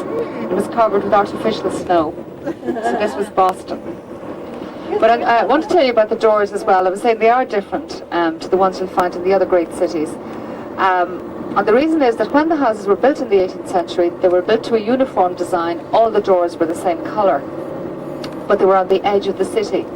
So at night there would have been a lot of fog and mist rolling in around the squares. There was also smog because they burnt coal in their fireplaces. So when the man of the house went out at night to his local pub for a few pints of Guinness, he didn't always know which house he belonged to when he came back home again. So mistakes began to be made. Some men ended up going in the wrong door, up the wrong stairs, and into the wrong bed. So, yes. The women then got together and they worked out all these different colours for their doors, and the plan worked beautifully for a long time. But then some of the men were gradually caught doing it again, and their excuse was that they were colour blind. So then the fan lights were taken out and changed, the doorknobs, the door knockers, the foot scrapers. So once he had a list in his pocket at night, he knew how to find his way home. Now this is Dawson Street here, and just on the right, if you can slow down here for a second, you'll see the Mansion House, which is the residence of Dublin's Lord Mayor. And this building dates from 1705. It was taken over as a Lord Mayor's residence in 1715. It was built by a man called Joshua Dawson, who developed the street.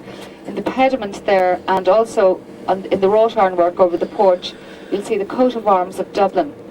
Dublin is said to be the city of 3 castles, but we've only ever had 1 castle here in the city. The original coat of arms evolved from 1 castle with 3 turrets to look like this through the years. We don't know how that happened, but we now have 3 separate castles. Also at the back of the Mansion House there's a beautiful room which looks nothing at the moment because the roof is being replaced. It's called the Round Room, and this was added in 1821 when George the Fourth came to visit Ireland. They held a banquet in his honour and they built the room to house the banquet. But in 1919 it was in that room that the first Dáil, or the first government, convened. What happened was that during a general election in 1918, 72 members of the Sinn Féin party won seats to Westminster. The irony was that only 27 of them were in a position to take their seats anywhere. All the others were in prison, serving their sentences for their part in the 1916 Rising. But the newly elected members took up their seats here in Dublin, set up a provisional government, and that same night an arms convoy was attacked in a little town called Salahead in Tipperary. That marked the beginning of the War of Independence. This one here. If you look across to the right hand side though, as we go through this junction here, there's a bronze statue of Molly Malone just here on the pavement behind where all the bikes are parked there. So as we drive by this now, you can try and have a good look at Molly. The traffic is slowed up ahead of us, so you'll have a very good look at her because this is her good side that you're going to see.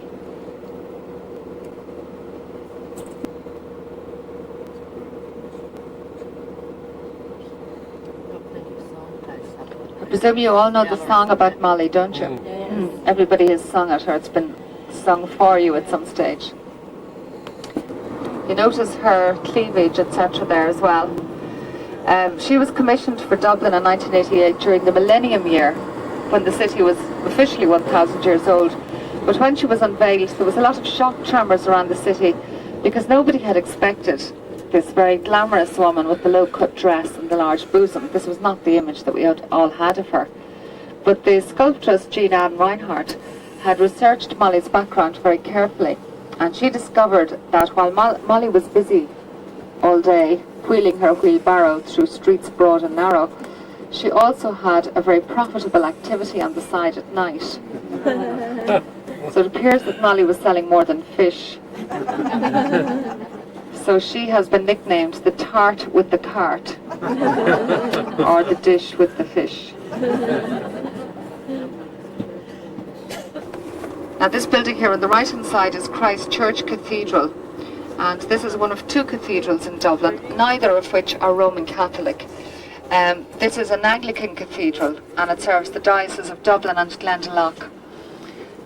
It was founded in 1038 on the site of an earlier church by the Norse king of Dublin, Sitric Silkenbeard. And then when the Norman invasion took place, Strongbow built a stone church on the site around 1172, which began to be used by the government at Dublin Castle for their state ceremonies. You'll see that the cathedral is connected by a bridge over the road to a synod hall, and this was all added in the last century, in the 1870s. The cathedral had surrendered during the Reformation, and the Protestant religion was introduced there. But then it lost its state income in the last century, so it was restored then by a whisky distiller called Henry Rowe. He spent £250,000 on the building, and it's very beautiful inside today. St. Patrick's is not Roman Catholic either, as I said. It's Church of Ireland, which is affiliated to the Anglican Church. But it's very historic. Its foundation goes back to the year 450. And during that time, a little wooden church was built here, very close to a holy well where St. Patrick had baptized his converts. Now this church actually remained on the site until the Normans came in the 12th century. They then replaced it with a stone church. A man called John Comyn was appointed as Bishop of Dublin. He decided that he would build a new church for himself outside the city walls, so that he didn't have to come under the jurisdiction of the city councils. So as I said, we'll stop here for a few minutes because you'll get a lovely view of St. Patrick's from this side. Now you can see the little gate here in the railings. You can walk in there, and around the park itself there's walls around here, and they have plaques which represent the great Dublin writers from the past on them. So we'll have about a 5-minute stop here if anybody wants a stretch of the legs.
should be taking.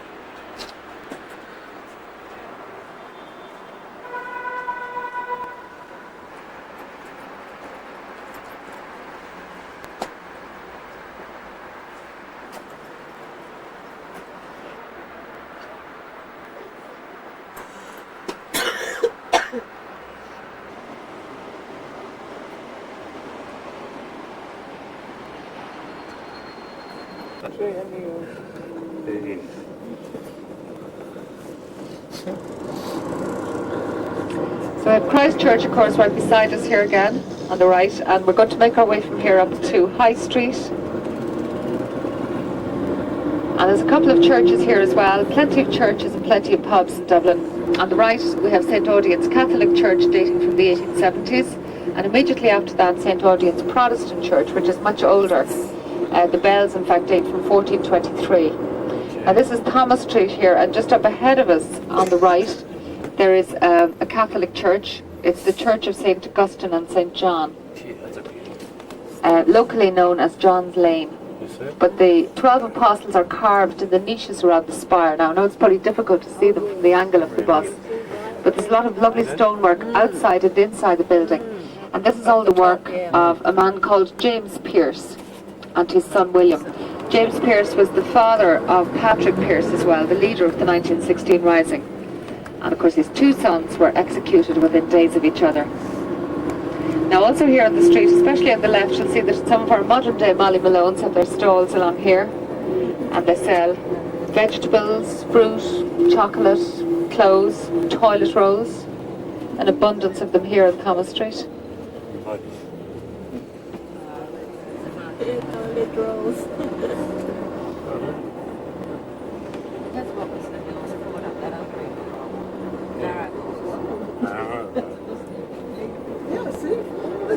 There's no shortage here. Now coming up ahead of us on the left as well, there's a very old Protestant church called St. Catherine's, which is no longer in use. But if you look inside the railings as we go by it, you'll see that there's a stone memorial there to Robert Emmet, and he was executed on the street outside the church in 1803. He was hanged, drawn and quartered because he had rebelled in the city. Now this is very hallowed ground along here. We're just coming into Guinness country, and coming up on our left you'll see the main entrance to Guinness's brewery. Just here it's a white entrance with the arch, and the goddess Ceres is on the keystone there. She has a garland of barley around her head and her neck. She's the goddess of the cereal, and of course barley is the main component in Guinness. It's malted, flaked, roasted, and then they add hops, yeast and water. And the result, of course, is vitamin G. The brewery covers 60 acres on both sides of the street here, so it's very large. And of course it dates from 1759. And when Arthur Guinness founded the brewery here in that year, he started to brew ale, as all the other breweries did. But one day, he accidentally burnt the brew and discovered that the result was very good. So he started to export this new liquid over to Britain, and it became very popular with the porters in Covent Garden and Billingsgate. That's how it became known as porter. And then he made a stronger brew, and he called that extra stout porter. So if you ask for stout or porter, they have a very good idea what you're talking about. Has anybody tried the Guinness since you came to Ireland? Yeah. And did you like it? Does it taste better here than anywhere else? And that's what they all say. It tastes better in Ireland than anywhere. It doesn't travel well, apparently. And the other countries that make it don't have the exact Irish ingredients. But they'll also tell you here in Ireland that there's a baby in every bottle. So you do have to be careful.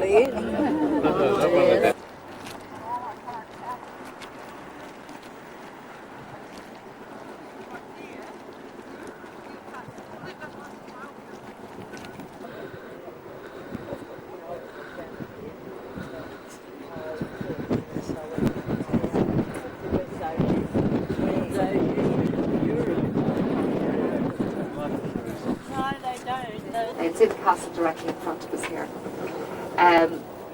When you finish in those rooms, you come back down the stairs to the Great Hall, which is a very historic room. It is said that on the morning of the Battle of the Boyne in 1690, 14 of the Talbot men sat down to breakfast together. By the following day, they were all dead. None of them returned. They were all killed during the battle.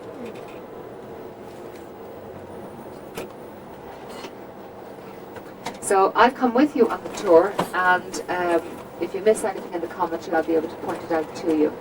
There is no photography allowed inside in the castle, unfortunately, because of the paintings. You can take as many photographs outside as you like. But when we finish the tour, I'll give you a couple of minutes because you might just like to wander around outside and take some photographs yourselves.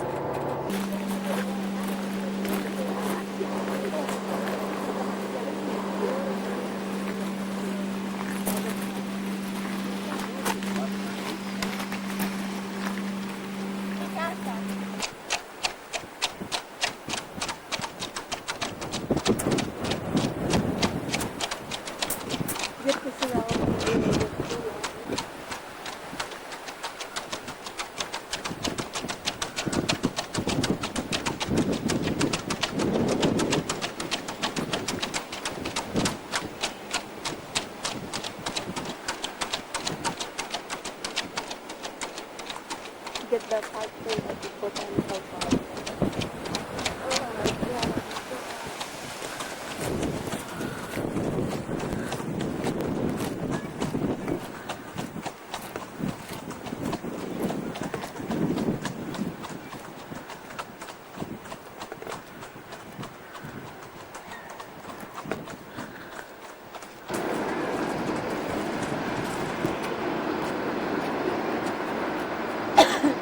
Take a video.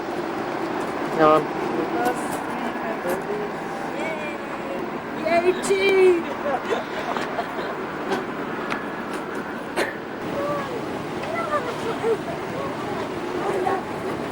Good for you. You look nice.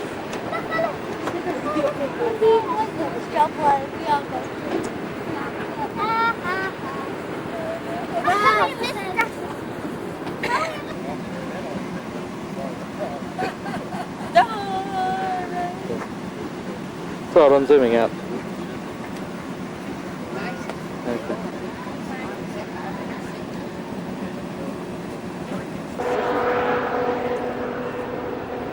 Probably less than nothing, I think so.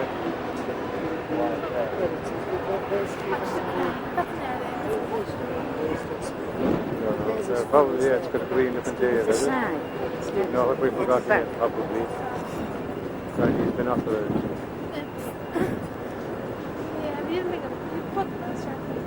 No.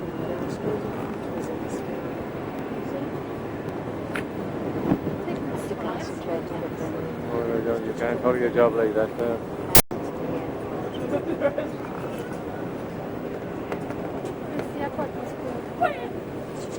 I've got the people in that plane now, the ears are going, ow. My car is They're being thrown up to get that hand.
Across North Wales.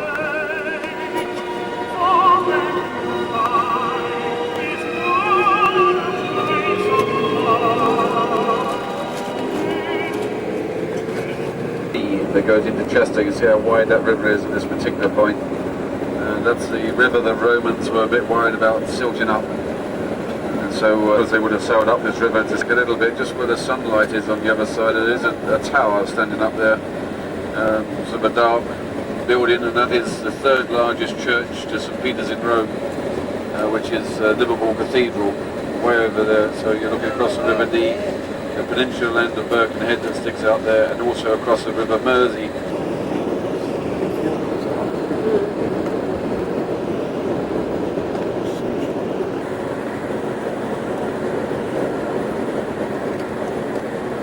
In the 10s and the 70s, that castle, but the castle is administration centre nowadays.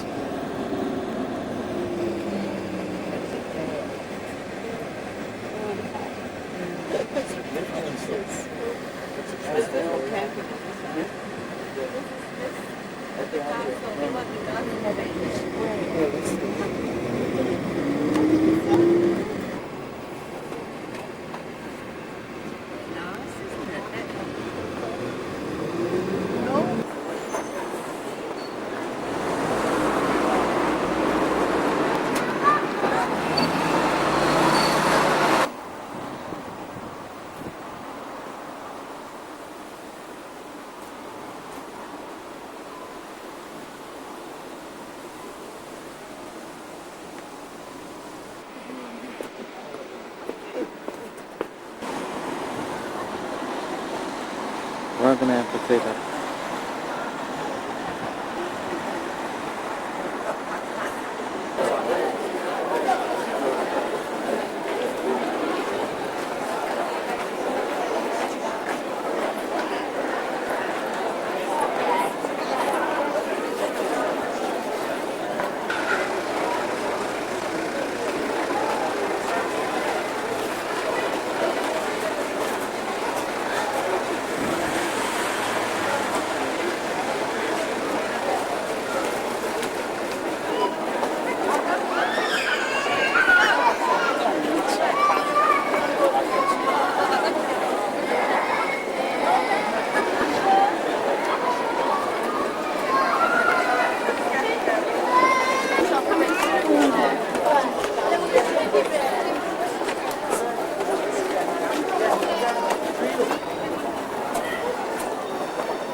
We walk across. Yeah, yeah, right.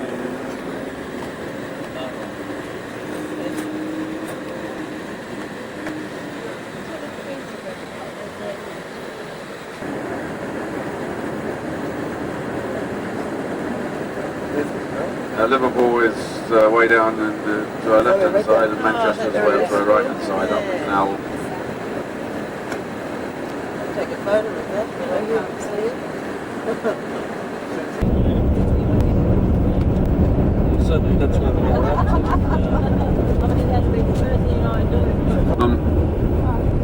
Because Henry VII married Elizabeth of York. And that's what really sold it. It wasn't the Battle of Bosworth was the last battle of the Wars of the Roses, but there would have been more, apart from the fact that he married Elizabeth of York. He must have truly loved her. Probably be some more trees. Right. I can see it's weird. Called Dove Cottage. But he wrote that lovely rhyme about the daffodils.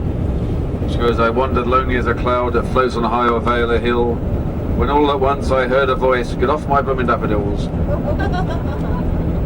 Oh, well, something like that anyway.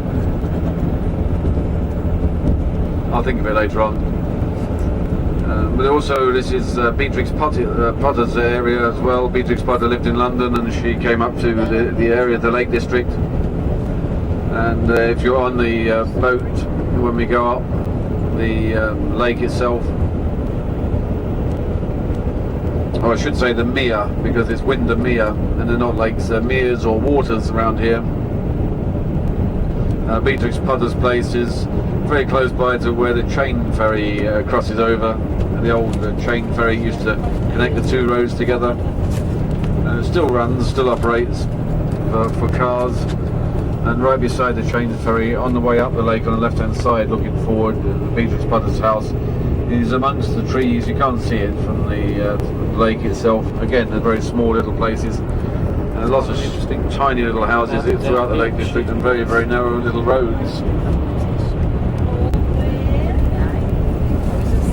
There's all the old trains in here, some of them.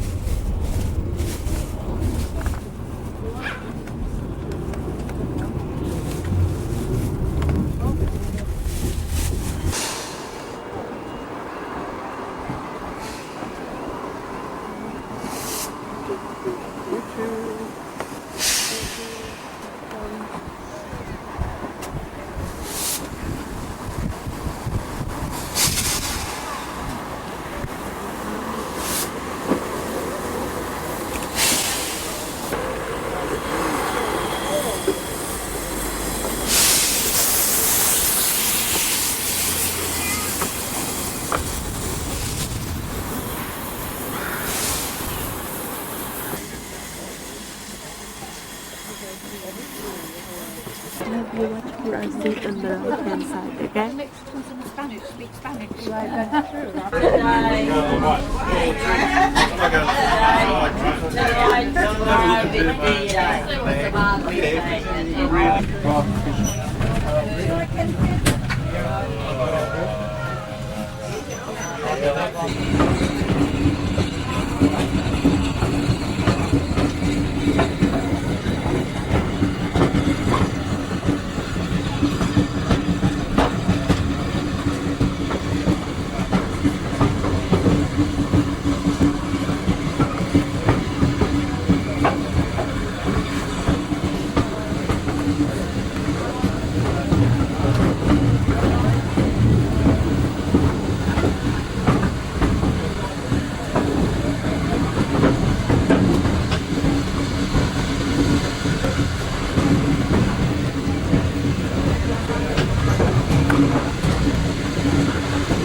Get this one, Yabi. Not taking up the phone. Yeah.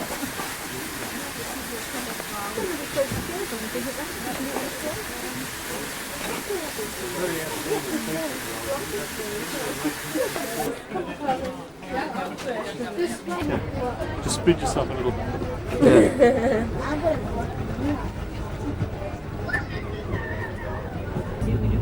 A guide booklet entitled 10 Miles of Magic can be purchased from the ticket collector or the T-Bar.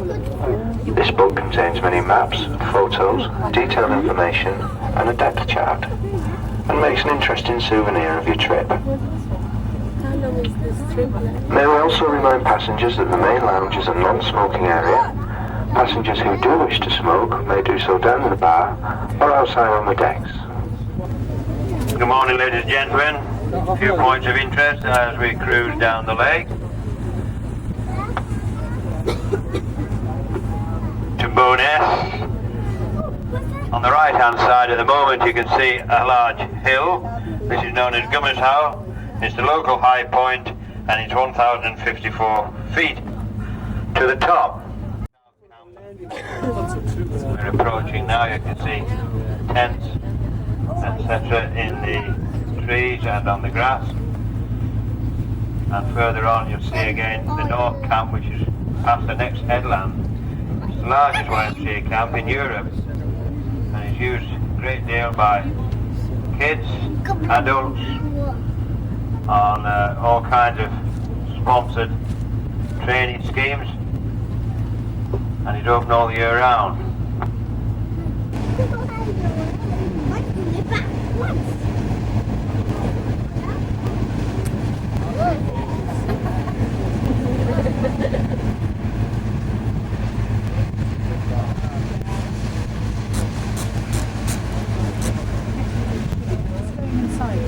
Right? Are you?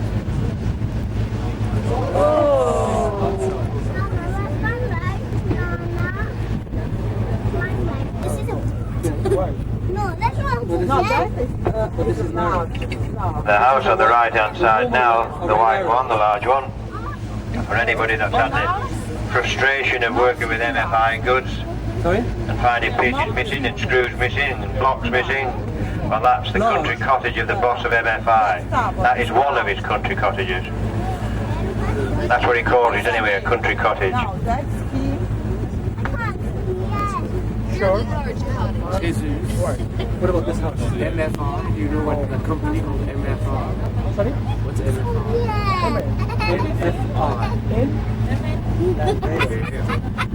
The lake itself is 10.5 miles long, and at its widest part, which is the northern end of the lake, it's 1 mile wide. On this side of the lake, this half, up to Bowness, the left-hand side is all private property, so is the right-hand side. There's no access for the general public.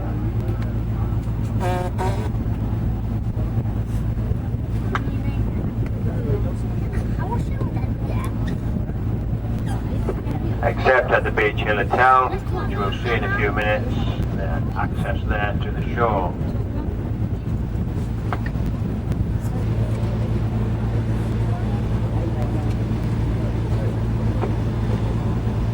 Looking ahead and to our right, you can see a building with a little dome on the top, which is Stores Hall Hotel. It was privately owned. It's owned by a sea captain. And in the cellars to this day are chains and shackles, because that sea captain there made his money out of the slave trade. So the cellars today, you can still see the chains and shackles. It is said that if you get a little bit too much drink, you can be taken down there and chained up for the night until you quieten down.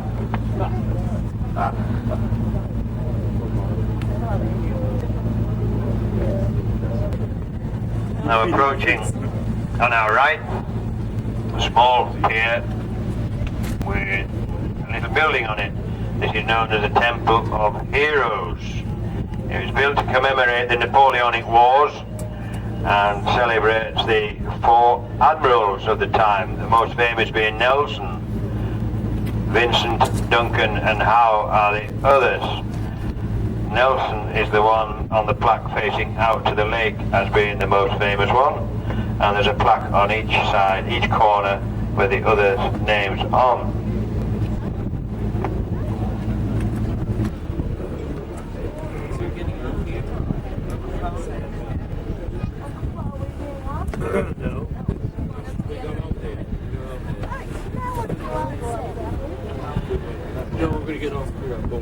Ladies and gentlemen, we're approaching Bowness Pier now. We'll be there in a few minutes' time. We'll leave again at 12:20 for Waterhead and Ambleside. And can I remind the Trafalgar passengers, they must leave the boat at this pier. Trafalgar passengers leave the boat at this pier.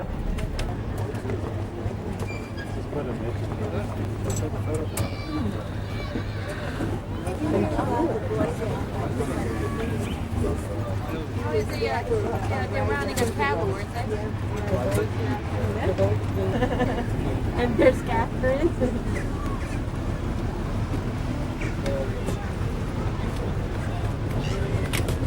Catherine's feeding the swan.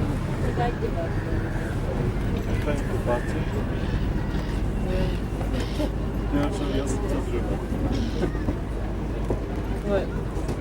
Take a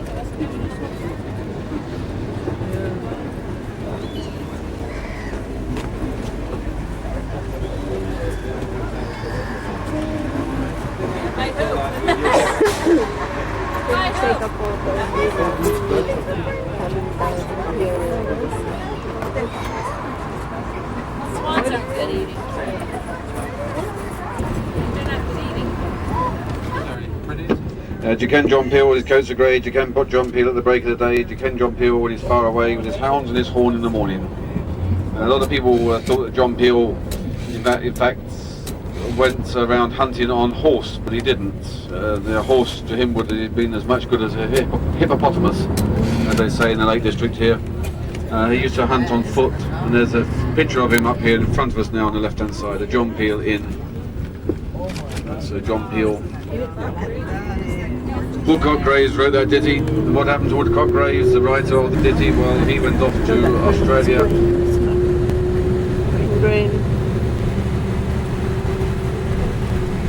Scott's house, because at one time we used to have to pay tax on the land that we built our houses upon. The amount of land our house covered would be the amount of tax one would pay. So this fella, we call him a Scotsman, but he built his house on the water.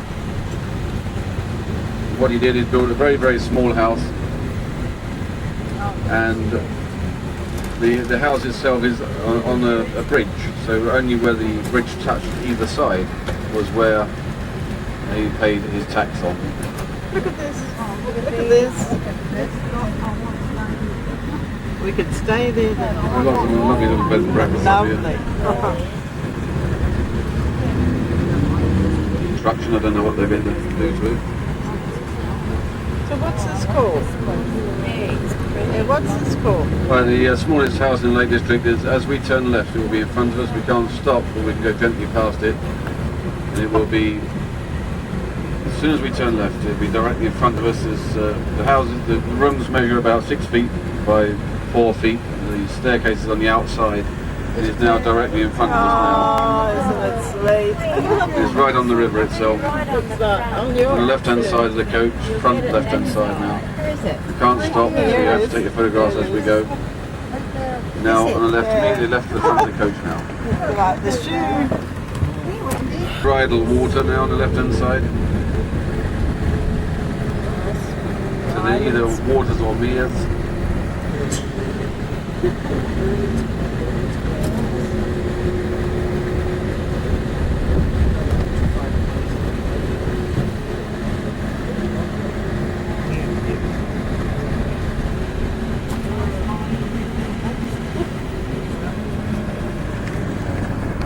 To our right hand side there. Now it is here where the Grasmere Games take place. In the hillside up on the right hand side is where they run. And I think the games are about to take place soon. People run from the left up to our right hand side, up to that hill where there's a flagpole on top of the hill. And then they run across to the other flagpole, level with it, the same height, and then they run back down the hill again. The area is known as Cumbria. The Scots, in actual fact, owned Cumbria for about 100 years. The Scots came down here and killed off a fellow called Dunmail, D-U-N-M-A-I-L. And Dunmail's grave is up the top of the road here on the right hand side. We go past it. Point it out to you as we go. There's also a kestrel flying up above, hovering. There's either a hawk or a kestrel, a bird flying there.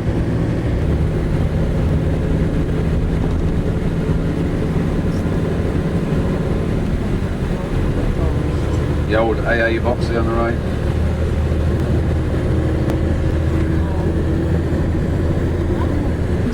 That's the lowest I've ever seen that lake now. That's the last of the lakes now, down there. There's dam further up. Yeah, Youth Hostel Association on the right there.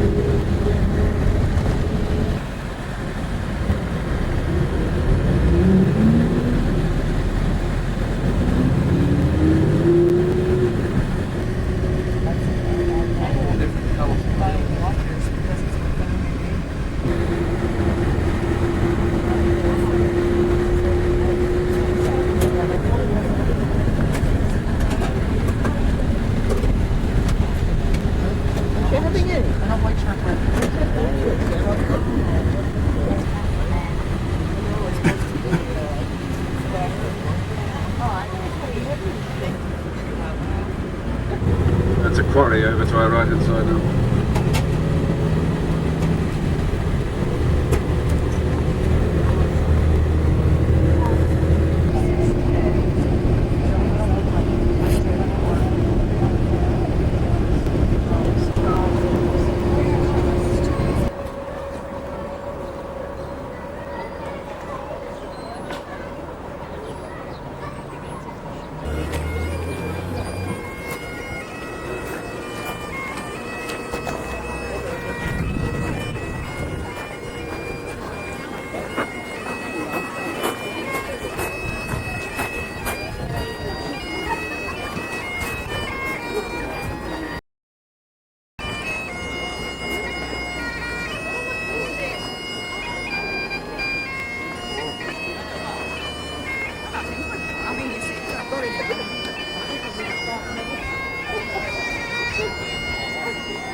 So you'll recognise it. So it does have a little handrail down the hill itself on the wall. Just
This is kind of your bunny panorama.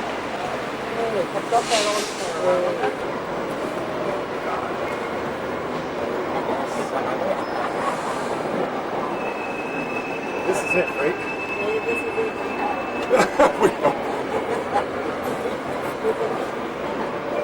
They were, weren't they?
local medical school in Edinburgh University, where the students use them for anatomy studies.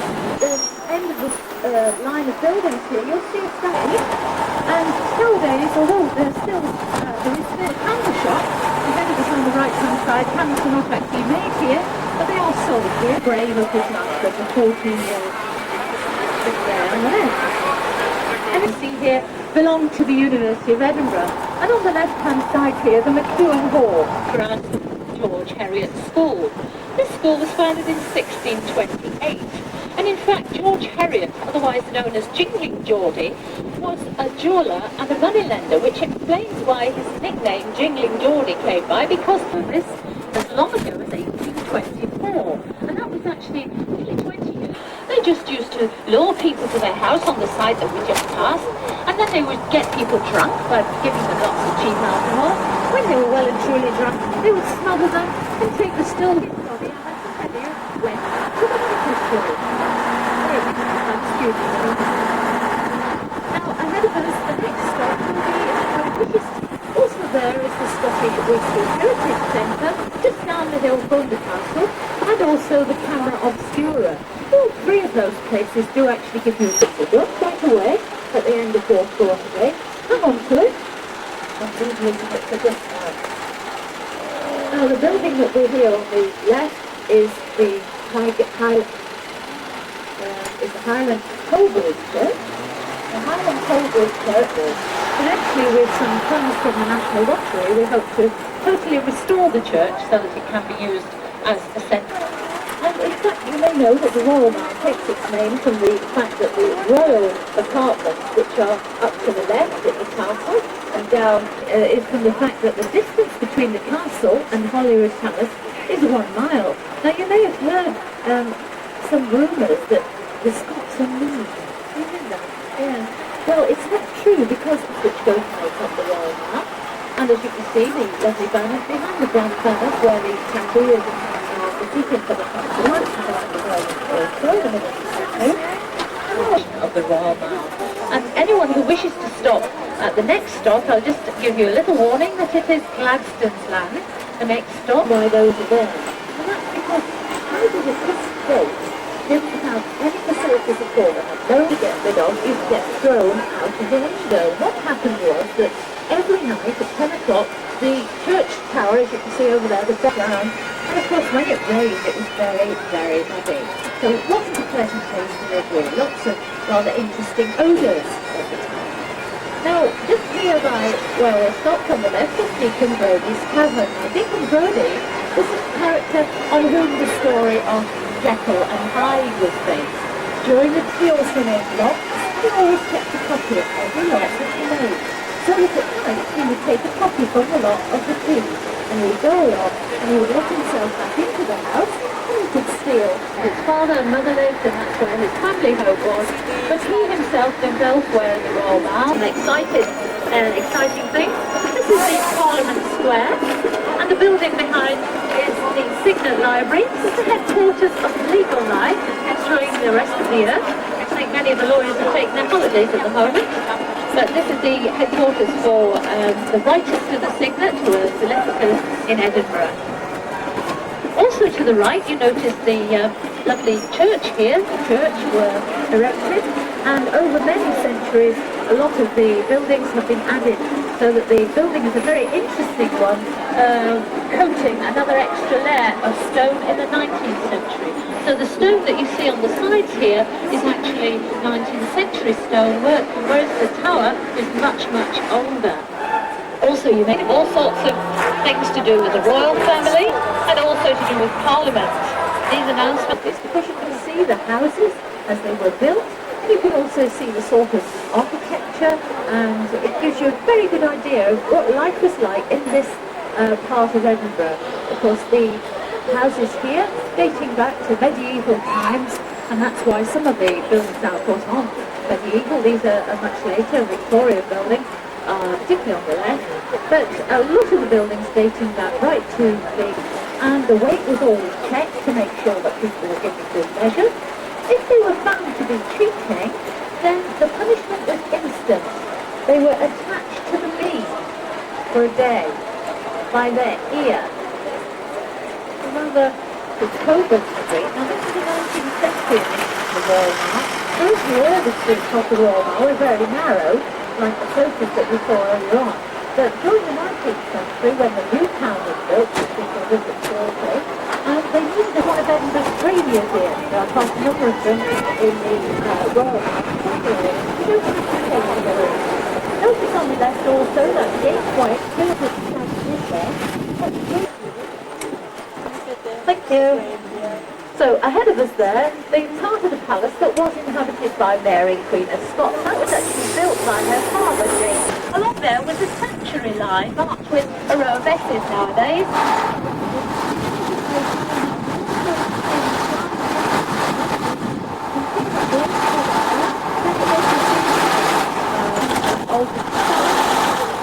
In fact, it's the 200th anniversary of the test this year, last month on the 20th, and you can see many of the houses it's not really very planned, and of course it's supposed to look like an upturned telescope because he was an admiral.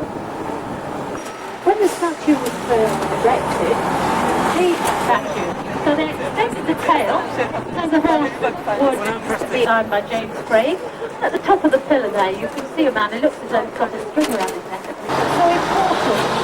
And the square in the middle, as you can see, is grassed over, and a nice little place of business in the sun. And there's a statue there of Prince Albert, the consul.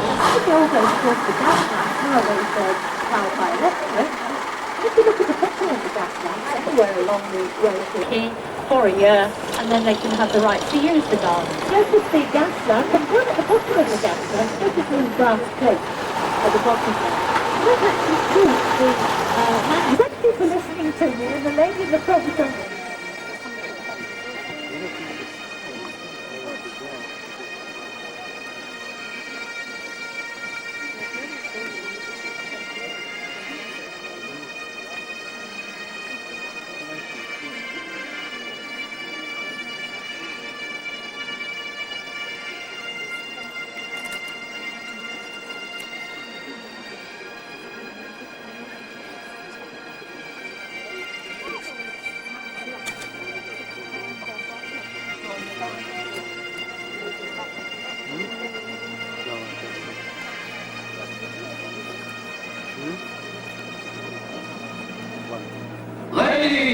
gentlemen, welcome to 1996 Edinburgh 3-2.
Oh my goodness.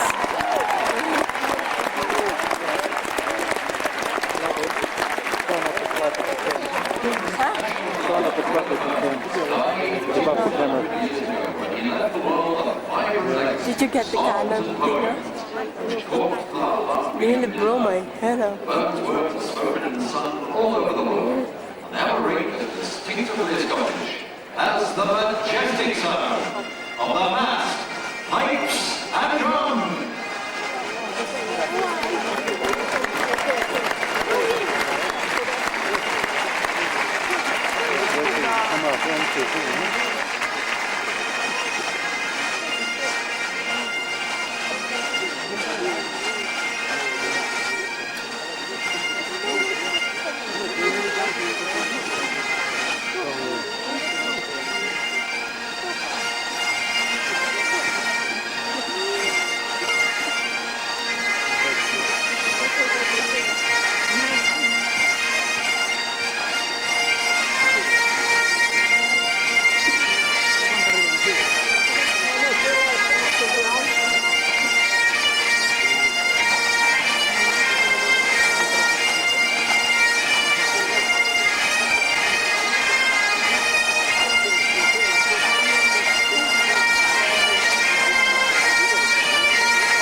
Royal Scots Dragoon Guards, Royal Tank Regiment, Royal Highland Fusiliers, Kingston Scottish Borderers, Black Watch and Islanders. And we bid a special welcome to our two overseas bands from the 2nd Battalion of the Royal Canadian Regiment and the Royal Hong Kong Police. So we have the greatest pleasure to welcome to the Edinburgh Military Tattoo for the first time the finest military band in America. From Washington, D.C., the United States Army Band. Get the floor, Dino. They're all the Martins.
This outstanding group of soldiers displays one of the finest examples of what hard training and constant practice produces in a modern army.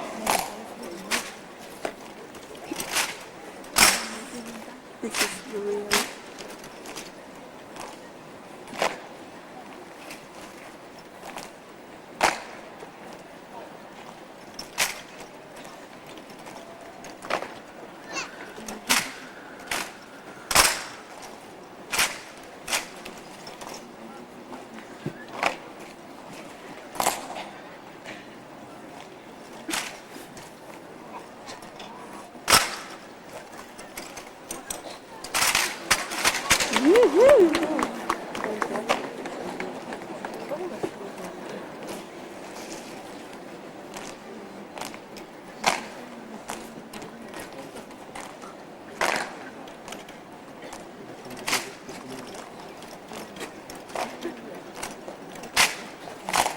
Ladies and gentlemen, the United States Army Drill Team.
In 1957, the Old Guard selected the American Army's finest soldiers to concentrate on precise marching and the crisp rifle drill skills that symbolized military discipline and pride in soldier.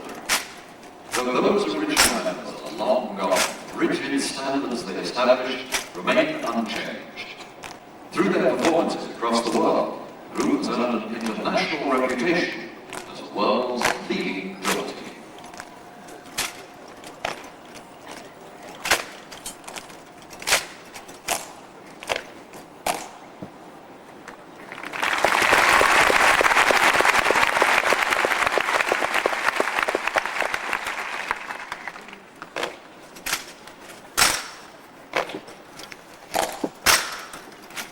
The members of the team used a 1903 Springfield rifle, 40 inches long, weighing 10.5 pounds, and fixed with a sharp, chrome-plated bayonet.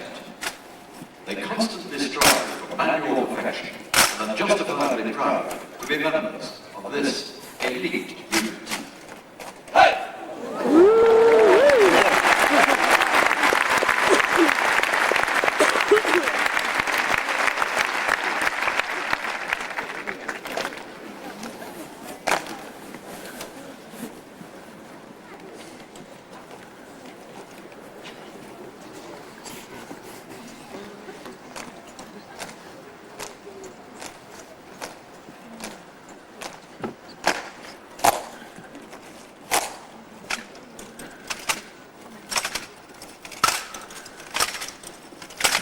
Ladies and gentlemen, Captain Richard Byer, Commander of the United States Army Drill Team.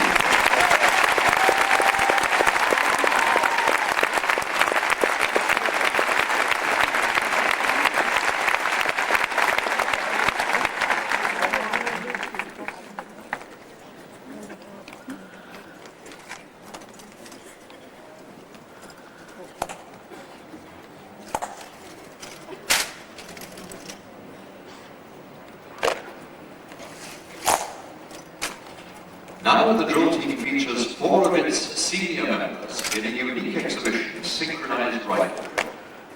This is a complicated and risky maneuver, even for experts. So, ladies and gentlemen, to prevent distraction and possible injury to the soloists, we do ask you please not to take flashlight photographs.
in English there. It's not a very good angle, is it? There's one with the train on it.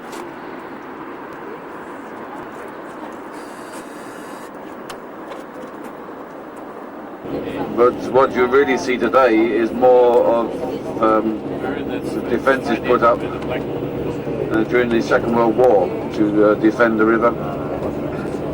It wasn't here then. It was this suspension bridge, which is the 9th largest suspension bridge in the world. The 8th largest suspension bridge in the world is in over the Severn. We crossed that in the early part of our tour. And the largest suspension bridge in the world is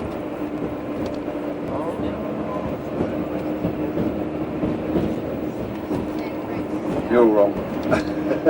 Oh, down to our left-hand side, front left-hand side, there is Rosyth Naval Dockyard, which has been a nuclear submarine base.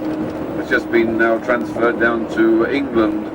For political reasons, they moved it down to England. I mean, that was another unfair part of the Scots. It was one of the largest employers in Scotland, was the nuclear submarine base down here to our left, where members of the royal family have served, Prince Charles being one of them.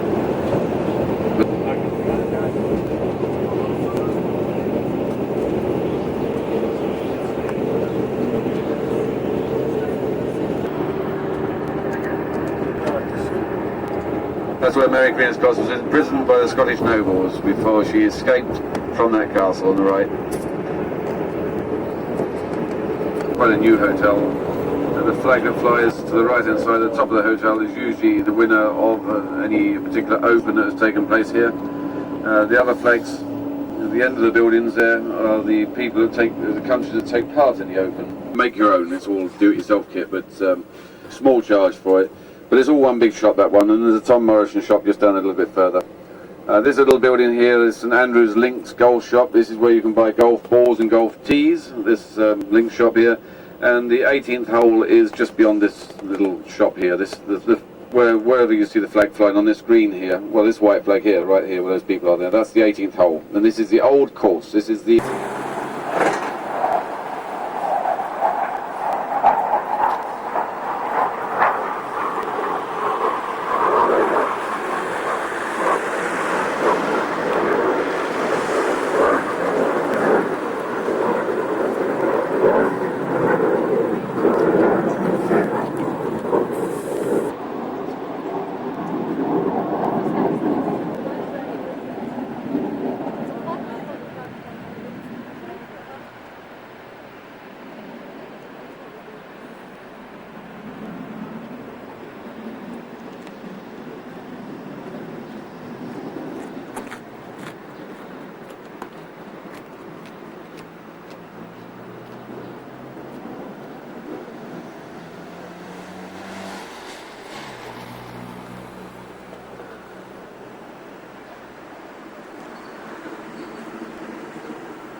Now off to the left hand side is 1888, date on that, 2 miles across, 1888, 78, I think it is 78 pairs of piers holding the bridge up, 92 feet above water. The Discovery is down in front of us, where there's a domed shaped building right on the water's edge to our front left hand side. To the right of that dome-shaped building there is a ship called the Discovery, which Scott went to the Antarctic in.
the River Tamar in Pitlochry itself. You can walk down to what is known as the fish ladder. They have built a dam in Pitlochry.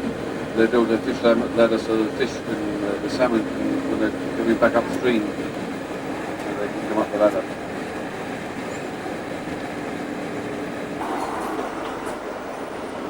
Where's Sarah? Sarah!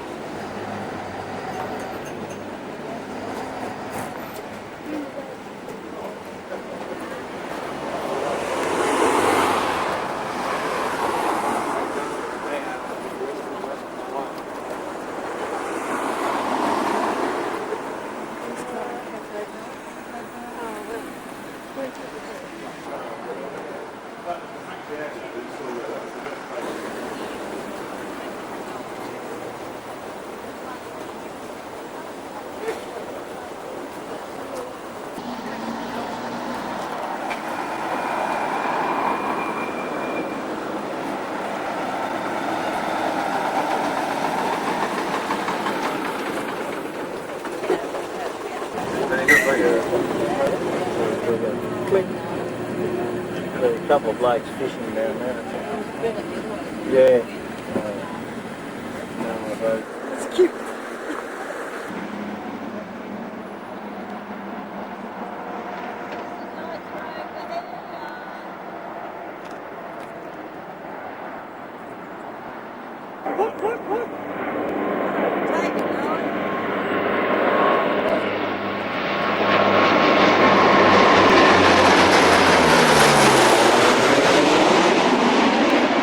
That's what you call an action shot. Yeah.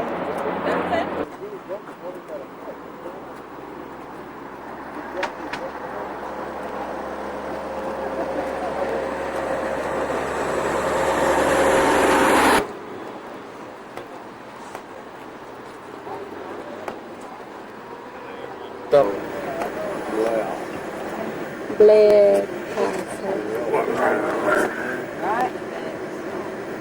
Oh, I can't. Oh, me.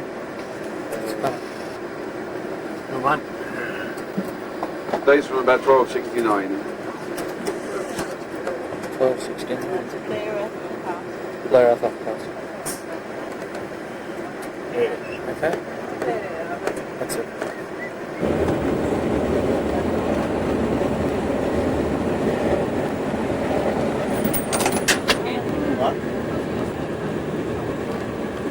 And that's the original old road down there on the left hand side.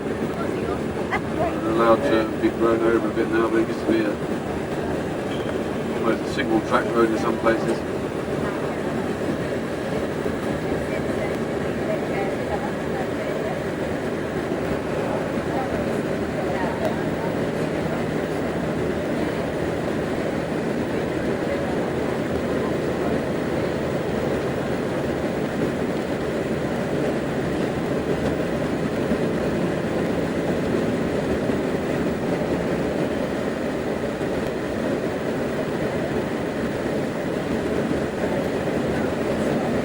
They do certainly keep this road clear throughout the winter in order to get the skiers up into the mountain regions. This is the road that in fact was on the news quite a bit last year when people were actually stranded. Oh no, it's the A74, thinking about it. It's a road that leads south of Glasgow. I'll point it out to you when we come down the other side. But, we had a big highway where the traffic just came to a standstill with the snow. Even the snow ploughs were snowed in.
he arrived with totally outnumbered by Prince Charlie's men, and it was the first battle in modern warfare where the Duke of Cumberland's men slaughtered Bloody Prince Charlie's men on the battlefield. Bloody Prince Charlie's men on the battlefield. But there was people from England on the side of men. 76 died, but 1,200 Highlanders fell on the Bloody Prince Charlie's side. So very cool. Oh, isn't it lovely? Village underneath. But 1692 was the start of the clearance of the Highlands, but it's certainly there were pink bloomers underneath, which well, the Scots were very happy that he'd worn the kilt and allowed it to be worn again, but I don't think they were too impressed about the pink bloomers underneath. £1,000 for that, and that goes down to history. But the Duke of Cumberland, there's no nothing recorded that I know of that's noticeable anyway. I'm sure he would have got quite some of the vast areas.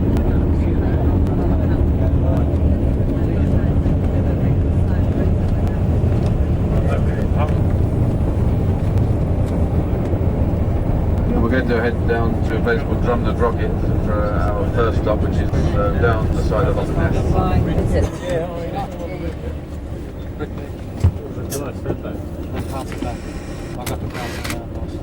Yeah, what I took, but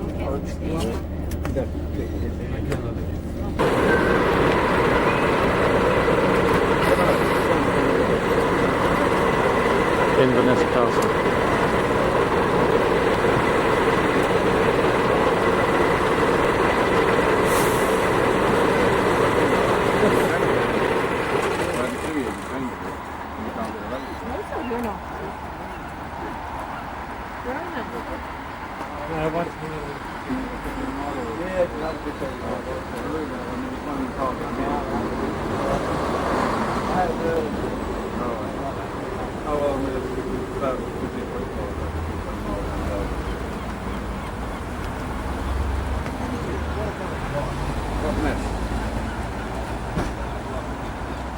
Well, I walk off the mountains. The water comes down off the mountains. Yeah, springs and everything. I mean,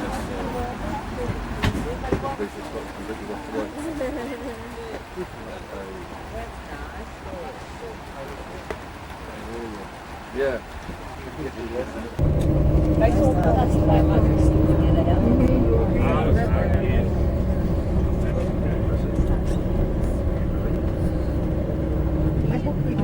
At Eden Court Theatre, that's the theatre for Inverness here on the right hand side. oh, look at that. This house. High society. A fellow fishing in the river here, fly fishing. I don't know why I don't go for fish.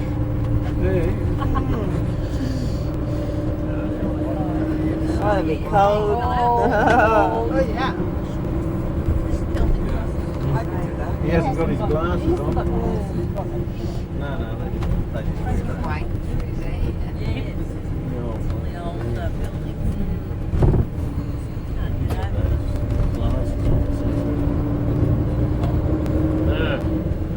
It's a lovely city, isn't it?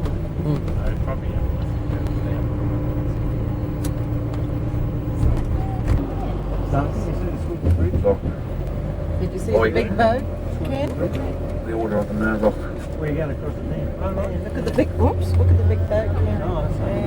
Yeah, this just open and closes now. There's just this bridge here. Yeah. We continue down the side of Loch Ness.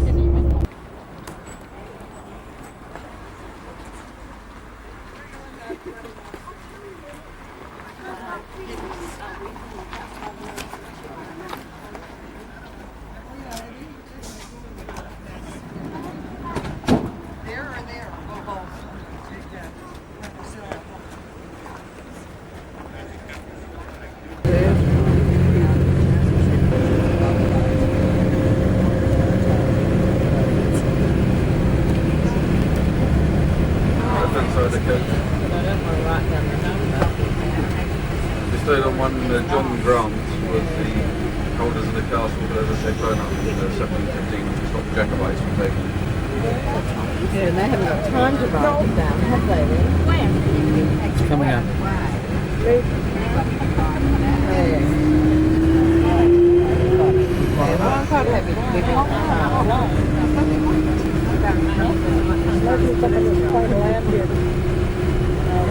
Castle will be in front of us and to our left. When does he want it? When does he want it? We can't stop here. The police get usually a policeman around here making sure. This is huge. It's unbelievable. There it is. So I didn't get a film.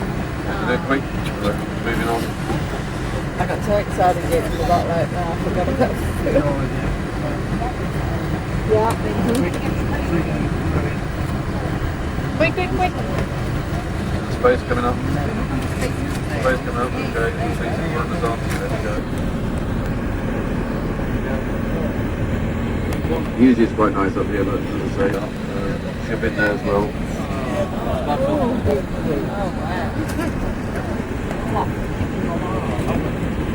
Called Neptune Slips. Just look. Your side. Head of an army of 20,000. 20,000 men consisting of a huge mass of cavalry, mostly armoured horses and knights. But just before he died, another piece of news arrived.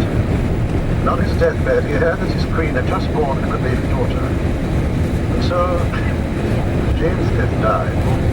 That daughter succeeded to the throne of Scotland just 1 week old. And she, of course, was Mary Queen of Scots. Now very shortly we'll go down and we'll be pretty far from here now, about 6-7 miles when we sent off to go up under more Shirley. The range of mountains over the right hand side, in amongst those is Ben Nevis. It's not very often you see Ben Nevis anyway, it's on Ben Nevis. So you going?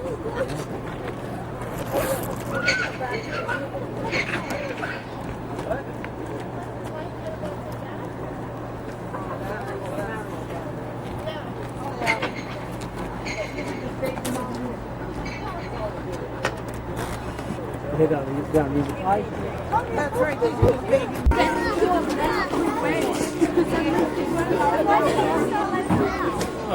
So they just charge us from now?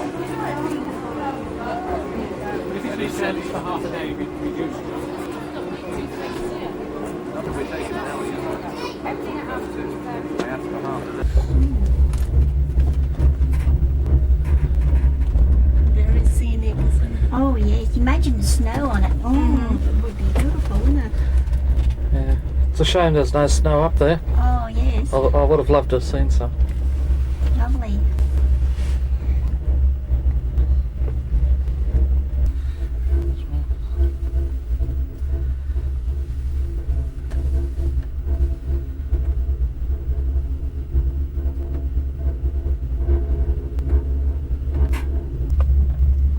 Not too many people going down. No. They prefer to stay here as much as possible.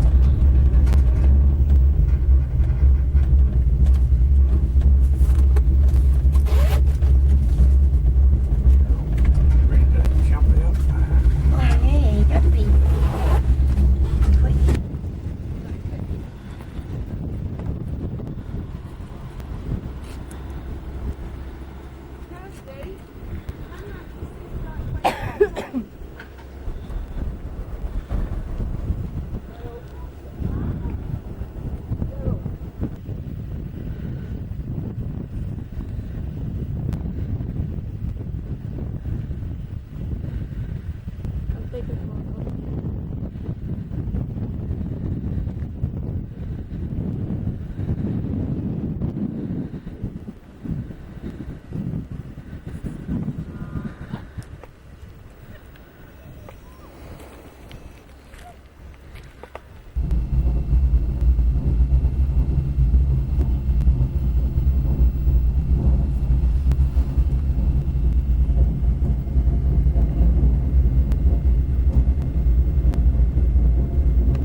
up there.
Get those flags.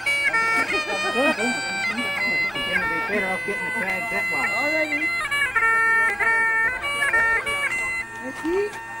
That's the top half is and the top part of the crag,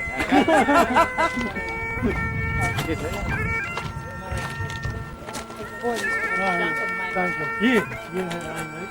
Was needed done because the Campbells came in peace and they were actually welcomed in peace, and then they did the dirty deed after that. So I mean, that's why it's such a tragic event in Scottish history.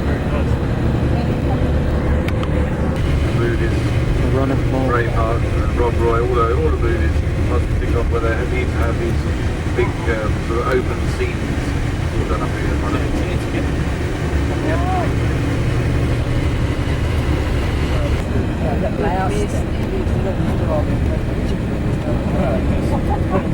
And all these cars here are parked up because people go and walk in.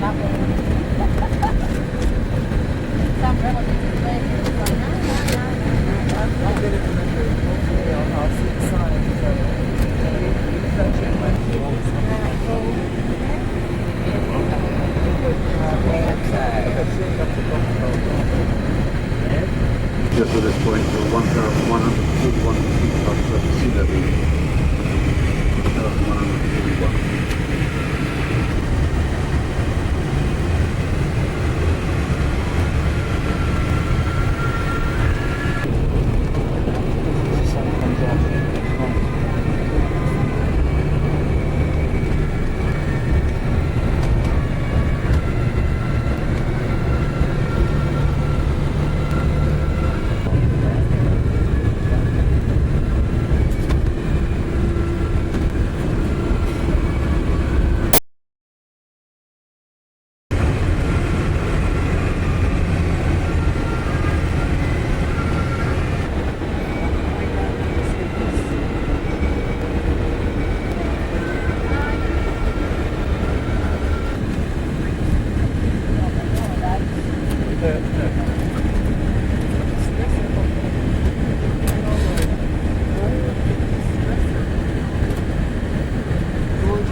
Ladies and gentlemen, welcome aboard the Bowman Chieftain.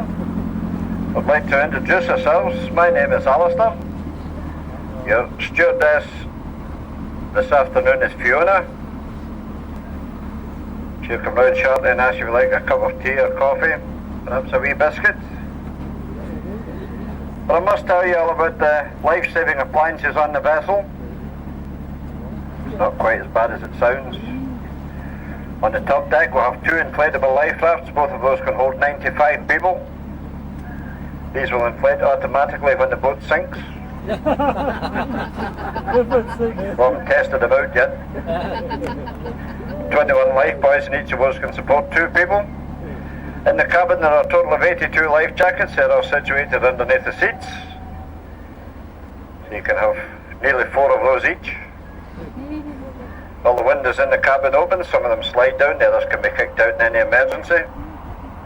I know it's all very serious, but in the event of any emergency, anybody sees me diving through one of these windows at the front, you just follow me. I don't get paid enough to get out of the vessel, I can assure you. Now, if you look at this small island we're passing on the left-hand side, this is it's Inveruglis Island. This was once a stronghold of quite a notorious clan in these parts. That was the clan MacFarlane. Don't know if I happen to have any MacFarlanes on board. So as I said, they were quite a notorious clan. They were cattle stealers, sheep stealers, wife stealers, anything they could lay their hands on. But they were kicked off the island in the 1600s by Oliver Cromwell and his army. They destroyed the wee castle. You can see the ruins of the old castle there just now. It isn't very big, but at one time it would have been mainly the clan chiefs and their families who actually stayed on the island. Most of the other clansmen and their families would have stayed in small crofts and cottages on the shore. The MacFarlanes have never been seen here since. Must be a few of them about somewhere. Probably all still crooks. All became politicians and the like. Emigrated to the United States, became friends of Bill Clinton.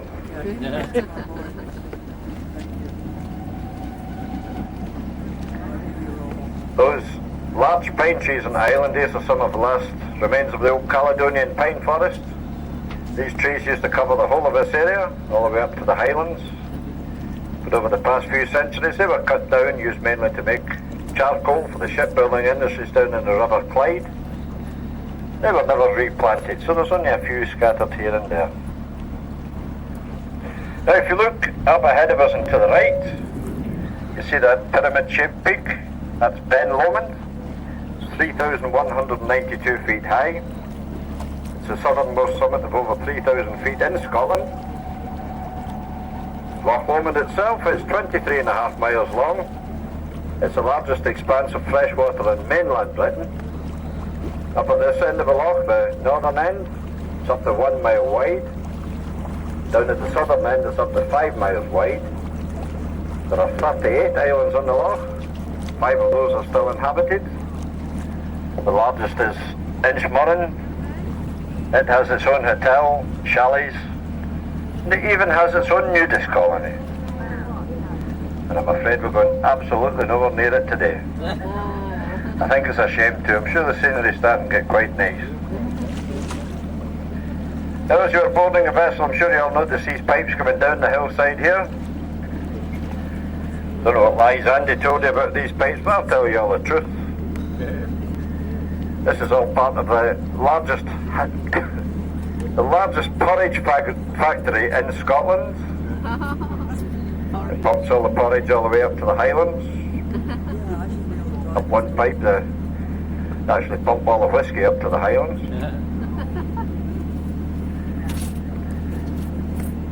If anybody believes that, they're dafter than Andy is.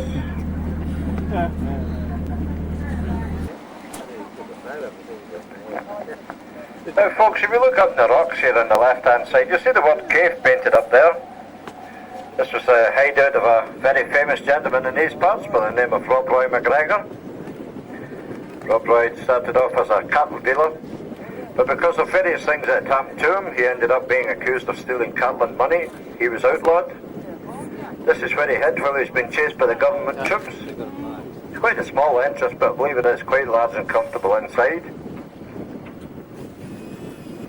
A lot of people ask me who painted the word cave up there. Well, I'm quite convinced it was Rob Roy's wife. In case he came home at night, did too many wee drams in him, got lost. I'll tell you a wee bit more about Rob Roy as we go down the loch. But on this side of the loch, on the eastern shore, there are no main roads as such. But there is an old dove trail that runs between Milngavie just outside Glasgow, down in the southwest. Goes all the way up to Fort William, up in the northwest. That was opened up in October 1980 as a public walkway. It's now known as the West Highland Way. Passes right along the shore of a loch. Passes by just above us here. We usually see quite a few people walking it. Anybody we see heading north, they're about a quarter of a way of a 95-mile walk. It normally takes between 7 and 10 days to walk it all.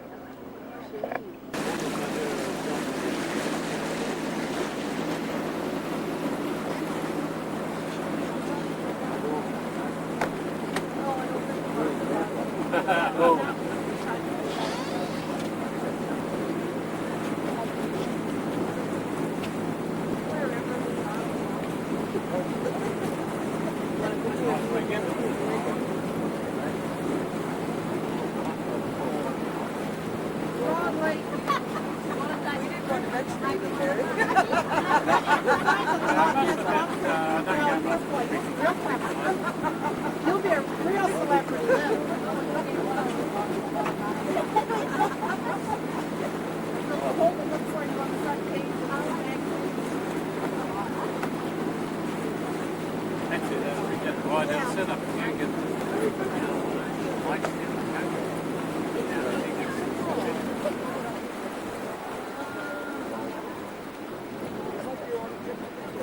Now folks, if you look over here you can see the Inversnaid Hotel. The hotel was one of the last stagecoaching inns in Scotland. The road into the hotel is one of only 3 points of access to the eastern shore of the loch. But until 1939 the store stabled up to 40 pairs of horses here overnight. At that time there were 5 or 6 steamers plying the loch. The stagecoaches then took them up over the hill along a very narrow road through the Trossachs, through Aberfoyle to places like Falkirk, Stirling and Perth.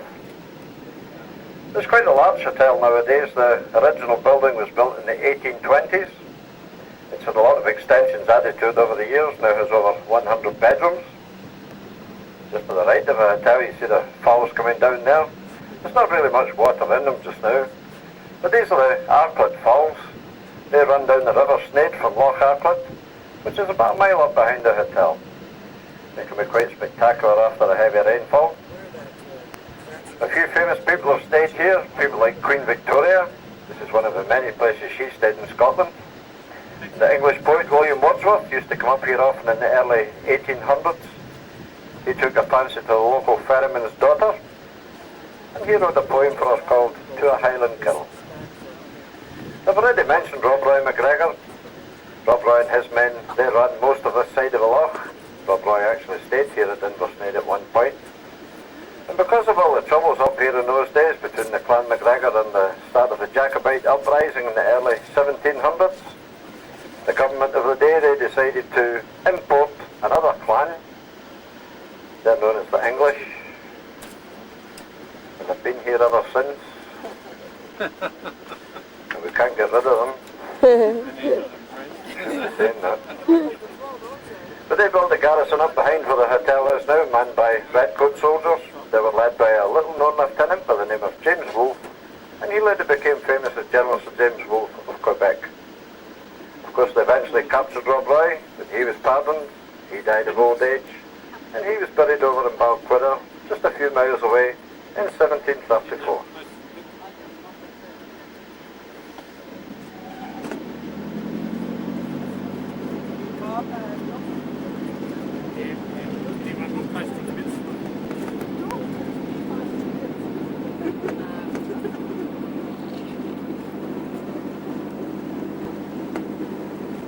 Right, now hold the label to me and I'll zoom in on it. At Christmas, my Keep it brother's there. there and my father's one.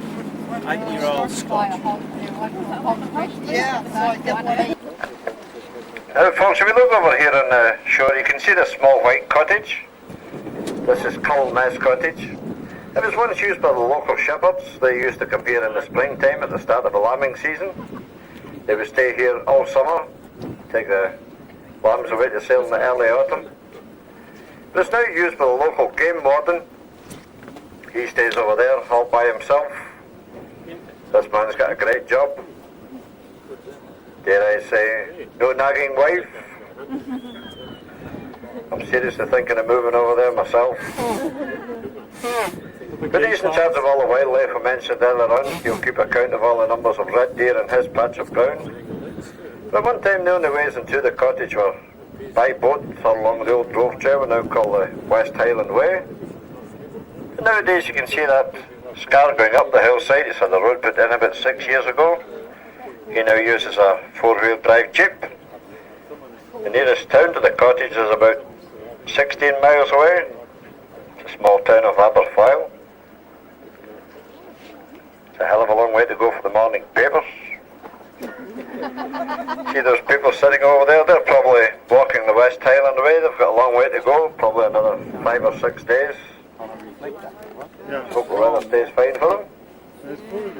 For those interested in the woodland surrounding the loch, if you look at the forest on the hillside over to the left here, this is all owned by the Duke of Montrose. The trees closer to the top, the conifers, they've all been planted by man. They're all Norway and Sitka spruce and larch. The trees closer to the bottom are all natural growth. They're mainly oak, ash, rowan and birch. And those gaps you see in the trees have been left there as fire breaks to give the authorities a chance in case of the outbreak of any forest fire. Which thankfully doesn't happen very often in this area. I'm afraid we have a wee bit too much rain for that.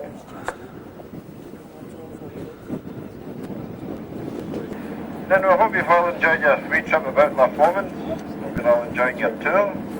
You'll enjoy the rest of it. Just hope the weather stays fine.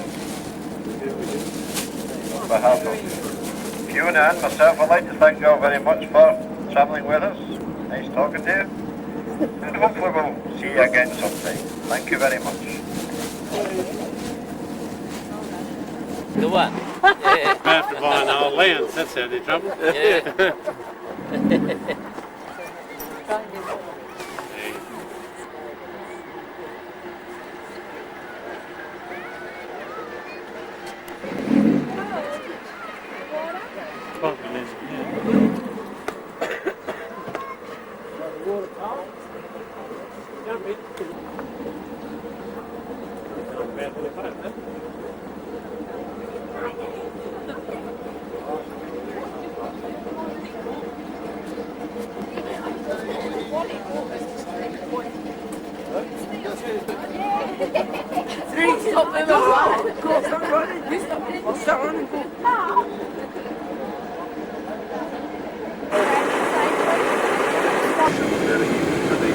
River, which is off to our right hand side now. The mounds of rock over there are natural mounds of rock. Dunbar over there on the right hand side where Mary Queen of Scots set sail from when she left Scotland. Dunbar. It's also where the ship known as the Cutty Sark was built, and that's in London, Greenwich.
Let's go.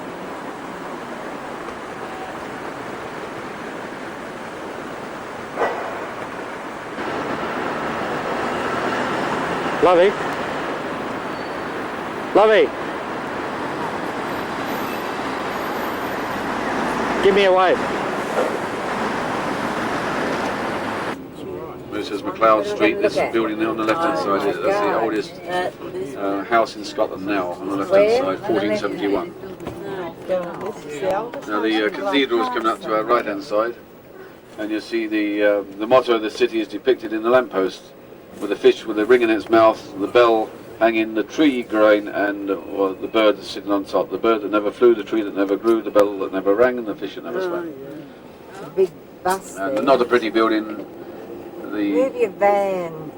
cathedral is built in the same stone as the hospital up in front of us there, and it's just unfortunate the stone attracts the dirt, and it is a local stone, so it doesn't look very nice, but I assure you the hospital is one of the finest in the country. That. What's that? Cathedral of St Mungo. Right. This here. Doesn't look like a cathedral, does it? The old cemetery up on the hill. Oh, right down there. No, this is the new one. He's here all day. You know, we look pretty dirty like that if we stood out there for a few hundred years. You think it would? Now just go slow, George, we might get a bit of please. scum on us. Very technical for me. It's a bit black. Especially in this. There's a green roof on it as well, which doesn't make it very attractive. Never get any of that in. Series you may have had in your countries is a series called Taggart. Yeah. Taggart, but he died last year, Taggart. I think they said he died of pneumonia. That's another word for drinking too much, I think. People probably thought they were safe. They weren't travelling, so it would mean that they would be safer than those people that were travelling.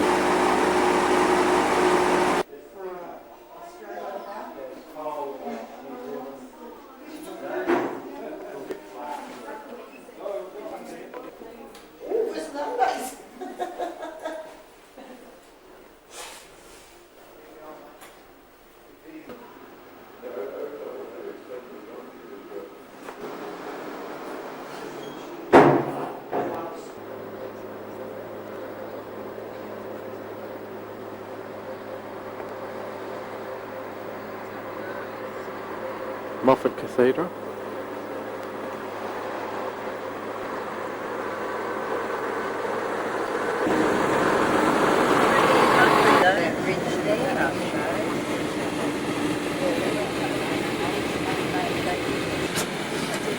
Hadrian's Wall. Said you could jump all over, so we are.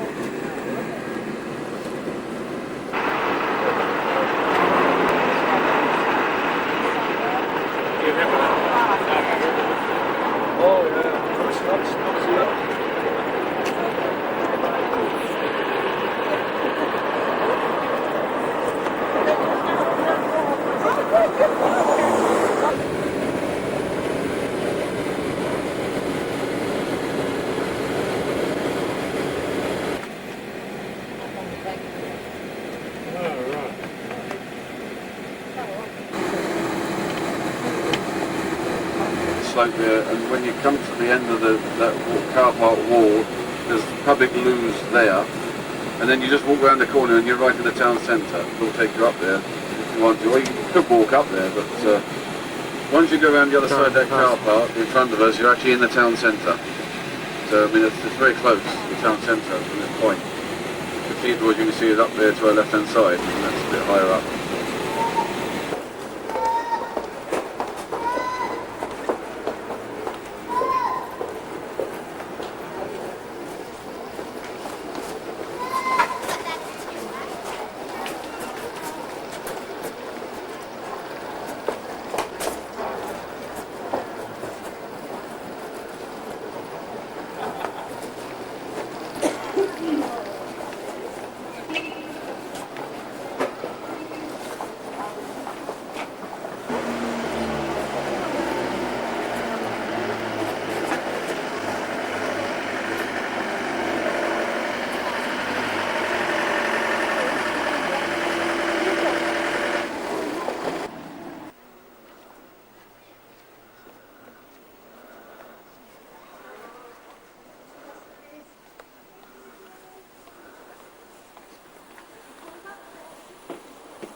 You step on the bird.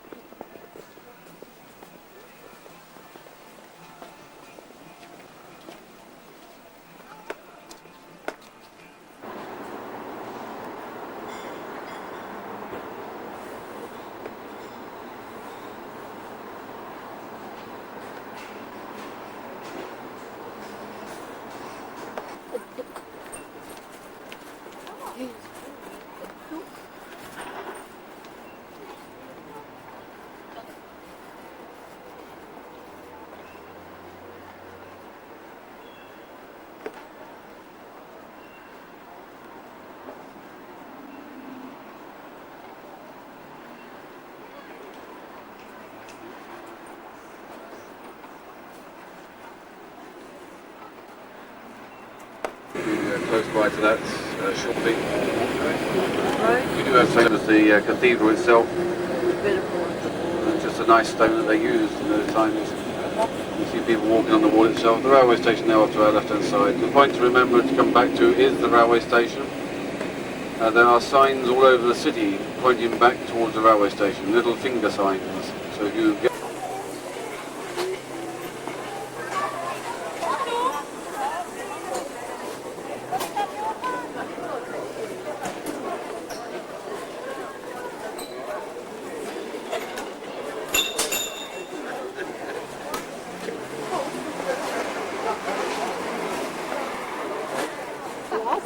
yeah. You have to go leave, see? That's it. Keep going.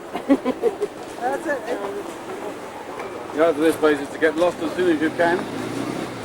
And that way you spend the rest of the time looking for your way back and you'll enjoy what you see on the way back. Guy Fawkes is the only man that actually went into Parliament with the intention of doing something. That was to blow it up. We celebrate Guy Fawkes Night on the 5th of November every year.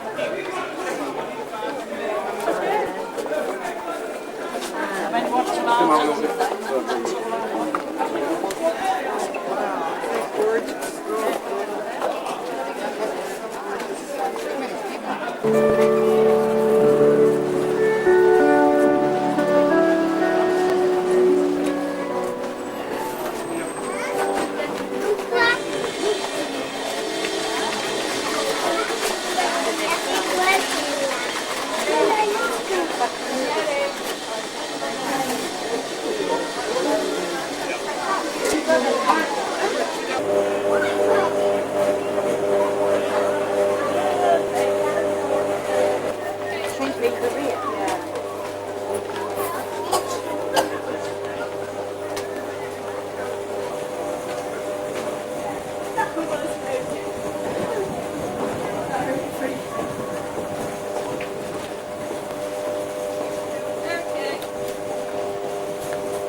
Shambles.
The River Ouse.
The other coach back there is coming to the same hotel as us. So.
all the classes and new stuff too.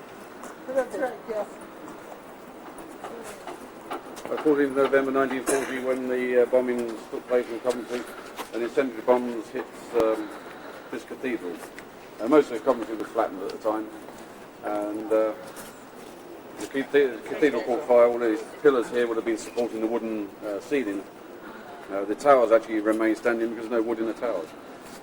So we often get many towers around Britain, and you suddenly see just a church tower on its own. And it's because it was bombed during the wartime, and the tower just gets remaining, and we left it in memory of those people that died.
Get a map, love. They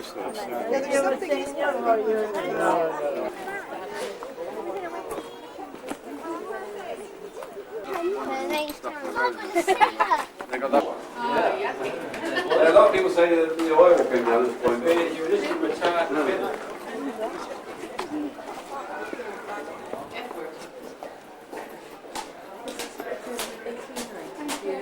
You're welcome.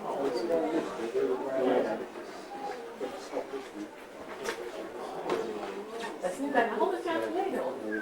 Nou, dat is een feestplaats. En ze hebben het helemaal weer in zo teruggebracht. En het was nog heel goed te doen.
Dit is de kerk die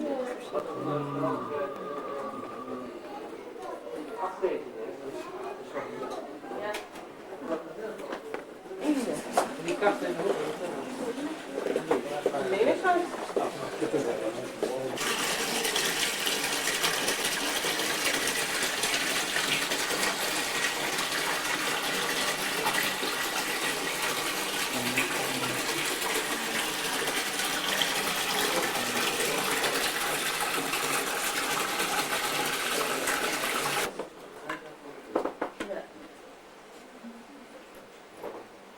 Die ogen goed gedaan.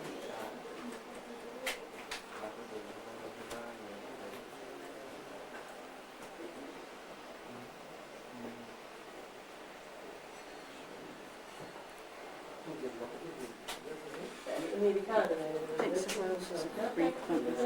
kijk echt wat in de richting. Dat is ontdekken.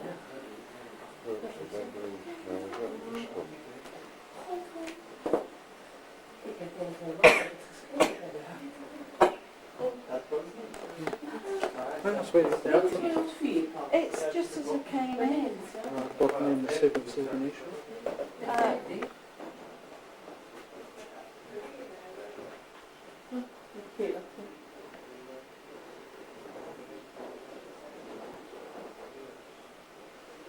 Oké, die hebben hier extra losgelaten.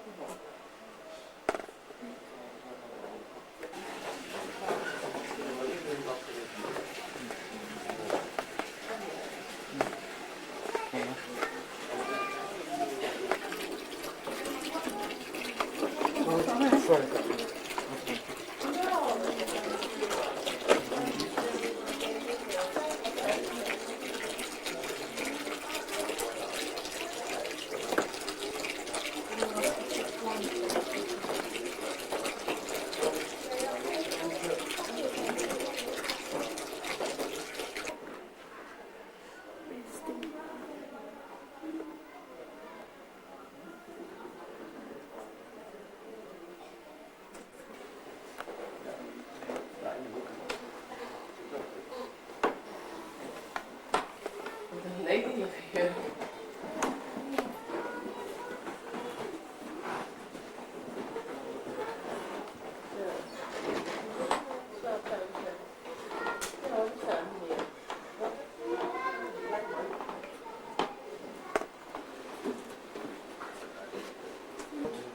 Nee, die Edward, Prins van Wales, die had een bijnaam. The Walbrook. Ja.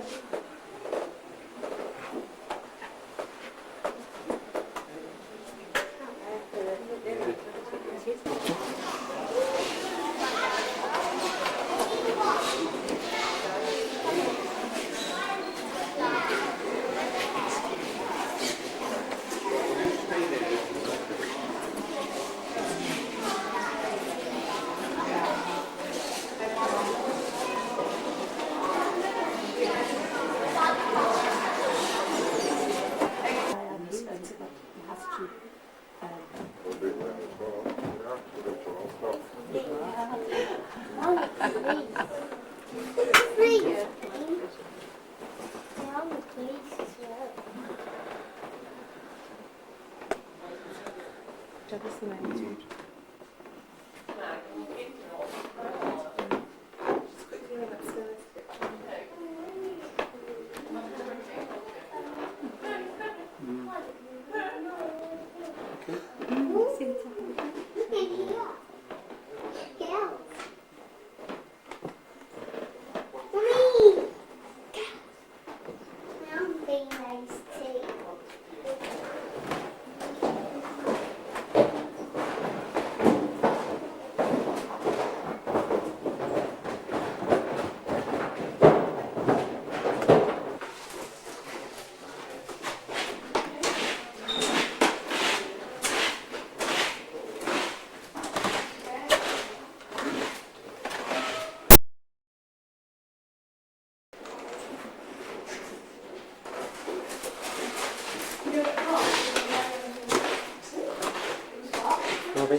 Oh, yes.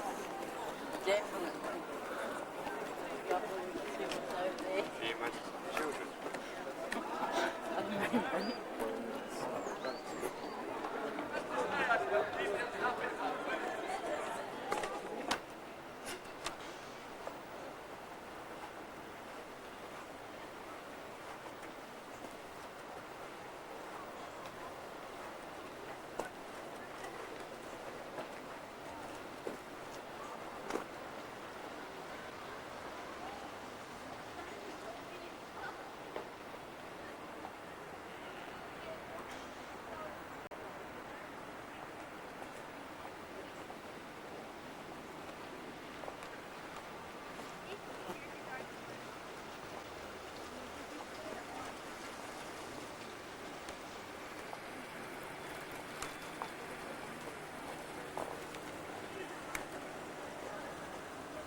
Ça a été fait par...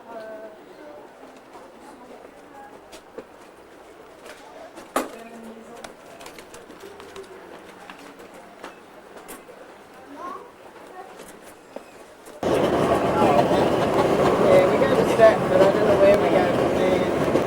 They are down to Oxford, yeah.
Get a zoom in.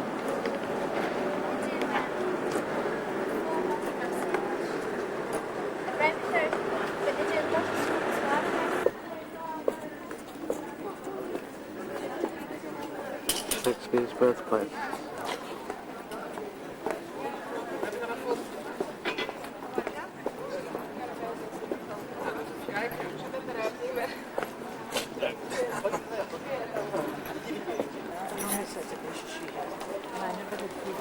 No, I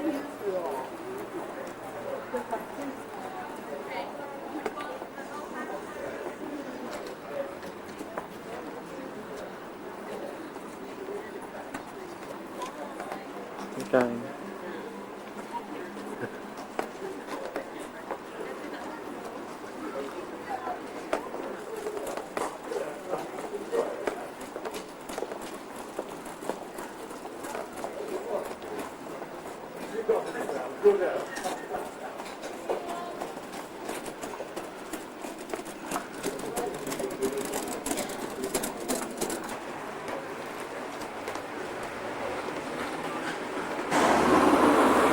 Rear Shakespeare's birthplace.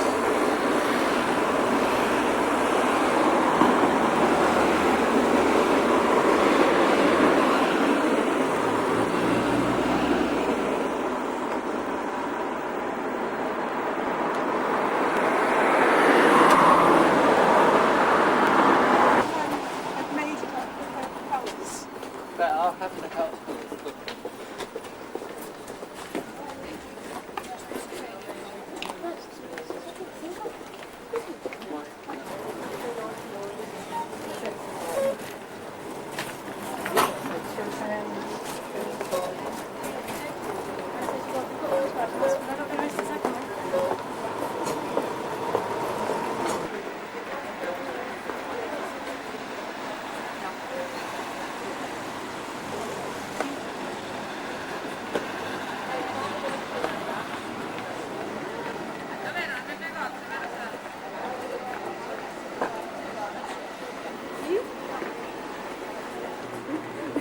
Guarda quello video. Questo è il mio, Vediamo. Aspetta. That's great.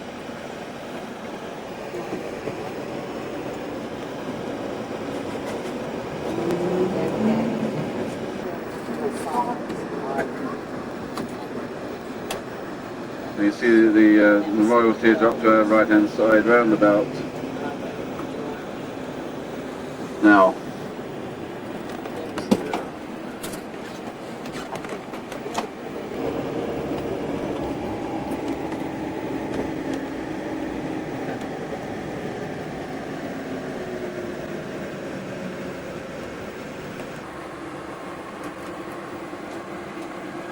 Look at that.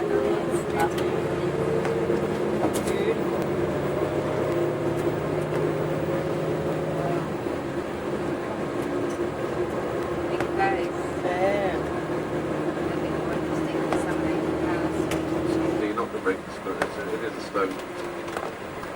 Nice little village green, the village pub. The most important things in the village would be the pub, the church, not necessarily in that order, but certainly wouldn't have both. And of course the water supply. There's a village which had one cow and two sheep grazed on the village green.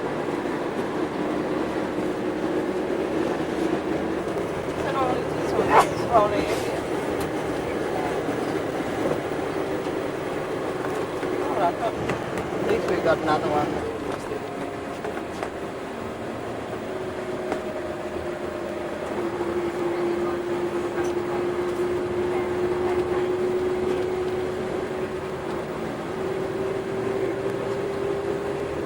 Still a few thatched places here.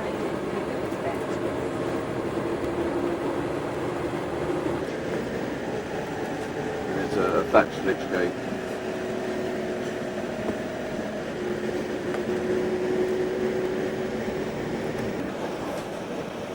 This is Cotswold stone, this is the honey-coloured stone.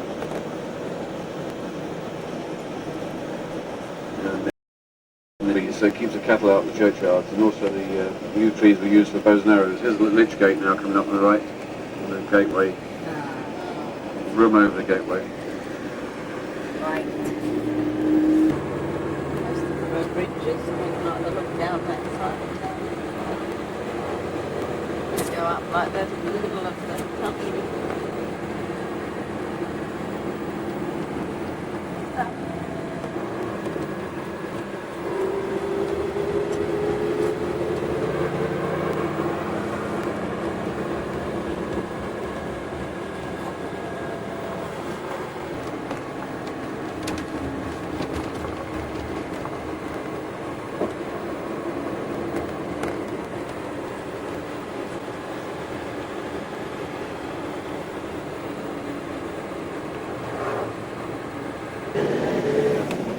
We can't stop again, but you'll see it just off to the right hand side, just beyond this tree up in front of us on the right, where the wall comes out to the road.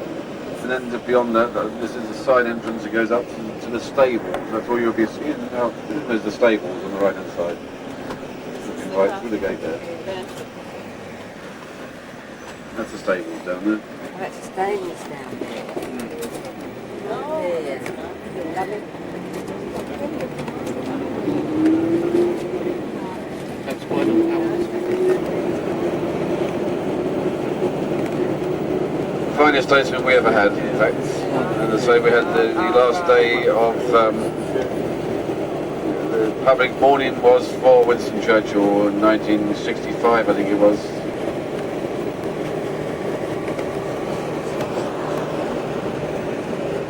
'75, isn't it? Hotel, which is the building across the road on the other side, the Randolph Hotel. That's your sort of marker point. There are gents' loos in the centre of the road and ladies' loos in the centre of the road down here just to our right hand side. And a memorial right in front of us is the Martyrs Memorial. You come with me now. I don't know how busy it's going to be up. Backwards and forwards. The Martyrs Memorial, where we were down the road there, where the coach is going to be parked, is a memorial to the martyrs who were burnt at the stake right in the centre of the road there, where the bishops came to watch them fry. So who were they again? You can film it on the wall there. Oh, right, okay. Cranmer, Latimer and Ridley. Down the end of the road there is the Sheldonian Theatre. That's where the end of term ceremonies take place nowadays. They used to take place in the St Mary's Church, which is over the back there, but that's the white building with the white dome on the top of it, built by Sir Christopher Wren. The heads outside, we don't know what they're for, could be anything. There's lots of people who have different ideas what the heads are, but at the end of the day we don't know. But if you want to go into the colleges, there's Trinity College just down here, just on the left hand side. You may be able to get into Trinity. The sign will be outside whether you can get in there or not. If not, you can go down to the Sheldonian Theatre and turn right and wander through that way if you're interested in the colleges at all. You can see some of the buildings through there. Just turn right into the Sheldonian Theatre there. Just keep going through to the right hand side. And then you can keep going right and then come back into the main street, which is up here. And that's the main street itself. Just turning left up here. And if you wanted to see Christ Church, which is, I suppose, it's not a church, it's a college, but it was called Christ Church. But you turn left here, and that's the end of the street, you'll see the big dome building. Sometimes you can get into that one, sometimes not. But that's the sort of main shopping area, McDonald's, Wendy's, Burger King's, all down that way. The college is that way. And which way is the river? There's a river. Well, there is a river, but you won't get to it today. Not here. I mean, it's out the other side of town. There's the Isis, which is part of the River Thames. And Riddler and London, what were they burnt Parks and gardens? For being Protestants. Huh? Any parks and gardens? No, not really. Not within the centre here. Just turn right there, and there's a couple of churches. The street we're coming down now is called St Giles. It's the widest street in Oxford. Because it's the widest and because of tradition, we have a fair here every year called the St Giles Fair. We also have the international touring sides come down here to play the combined university teams. The road we're coming out onto now is called the Banbury Road. If you were to follow it straight up in the direction we're heading, you'd eventually come to Banbury and to Banbury Cross, made famous by the nursery rhyme. At the last count, there are 110,000 residents of Oxford. There's probably somewhere in the region of 120,000 now. This doesn't include the 15,000 students we have studying here every year.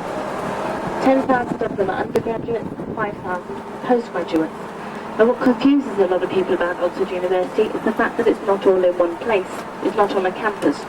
The reason for this is the university itself is simply the administration, which holds together 39 colleges, and those colleges are then spread right the way across the city. When you apply to come and study at Oxford, you don't apply to the university, you apply to one of those colleges. The tutor here you have to meet with for at least 1 hour every week. They'll tell you which essays to write, which books to read, and basically which work you should be doing. Then also coming up very shortly on the left, you'll have St Anthony's College. In the grounds of St Anthony's, the Nissan building, which is the Centre for Japanese Studies.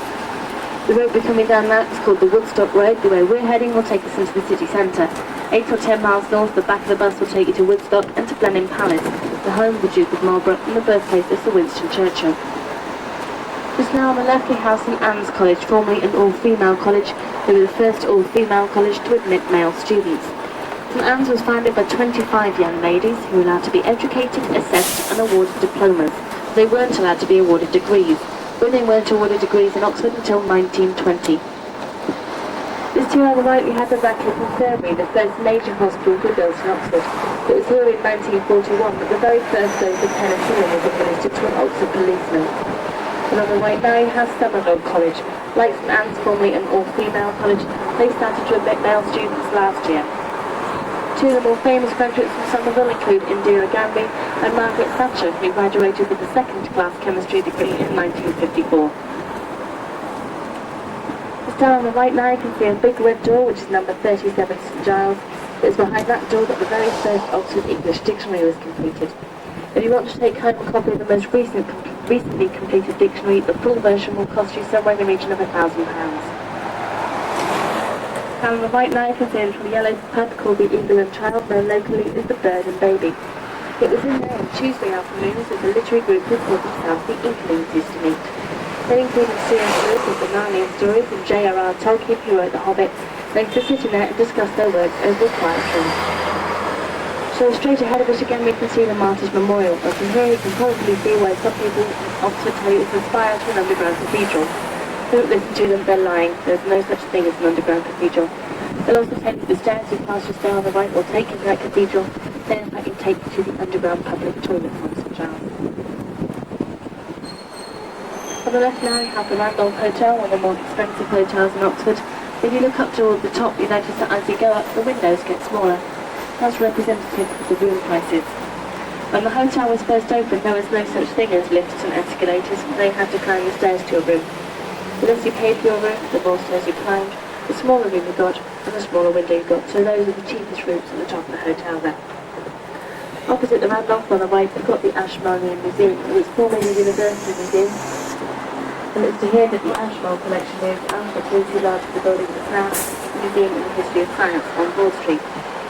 Inside the Ashmolean you can see a big collection of Egyptology, things like mummies and other artifacts recovered from Egyptian tombs, the same style and unchanged as it was first built. It was named after Beaumont Palace, which used to stand at the far end of the street on the right, built by King Henry I round about 1105. As it fell down, they took all the stones and the bricks out of the Woodstock to build what's now Blenheim Palace.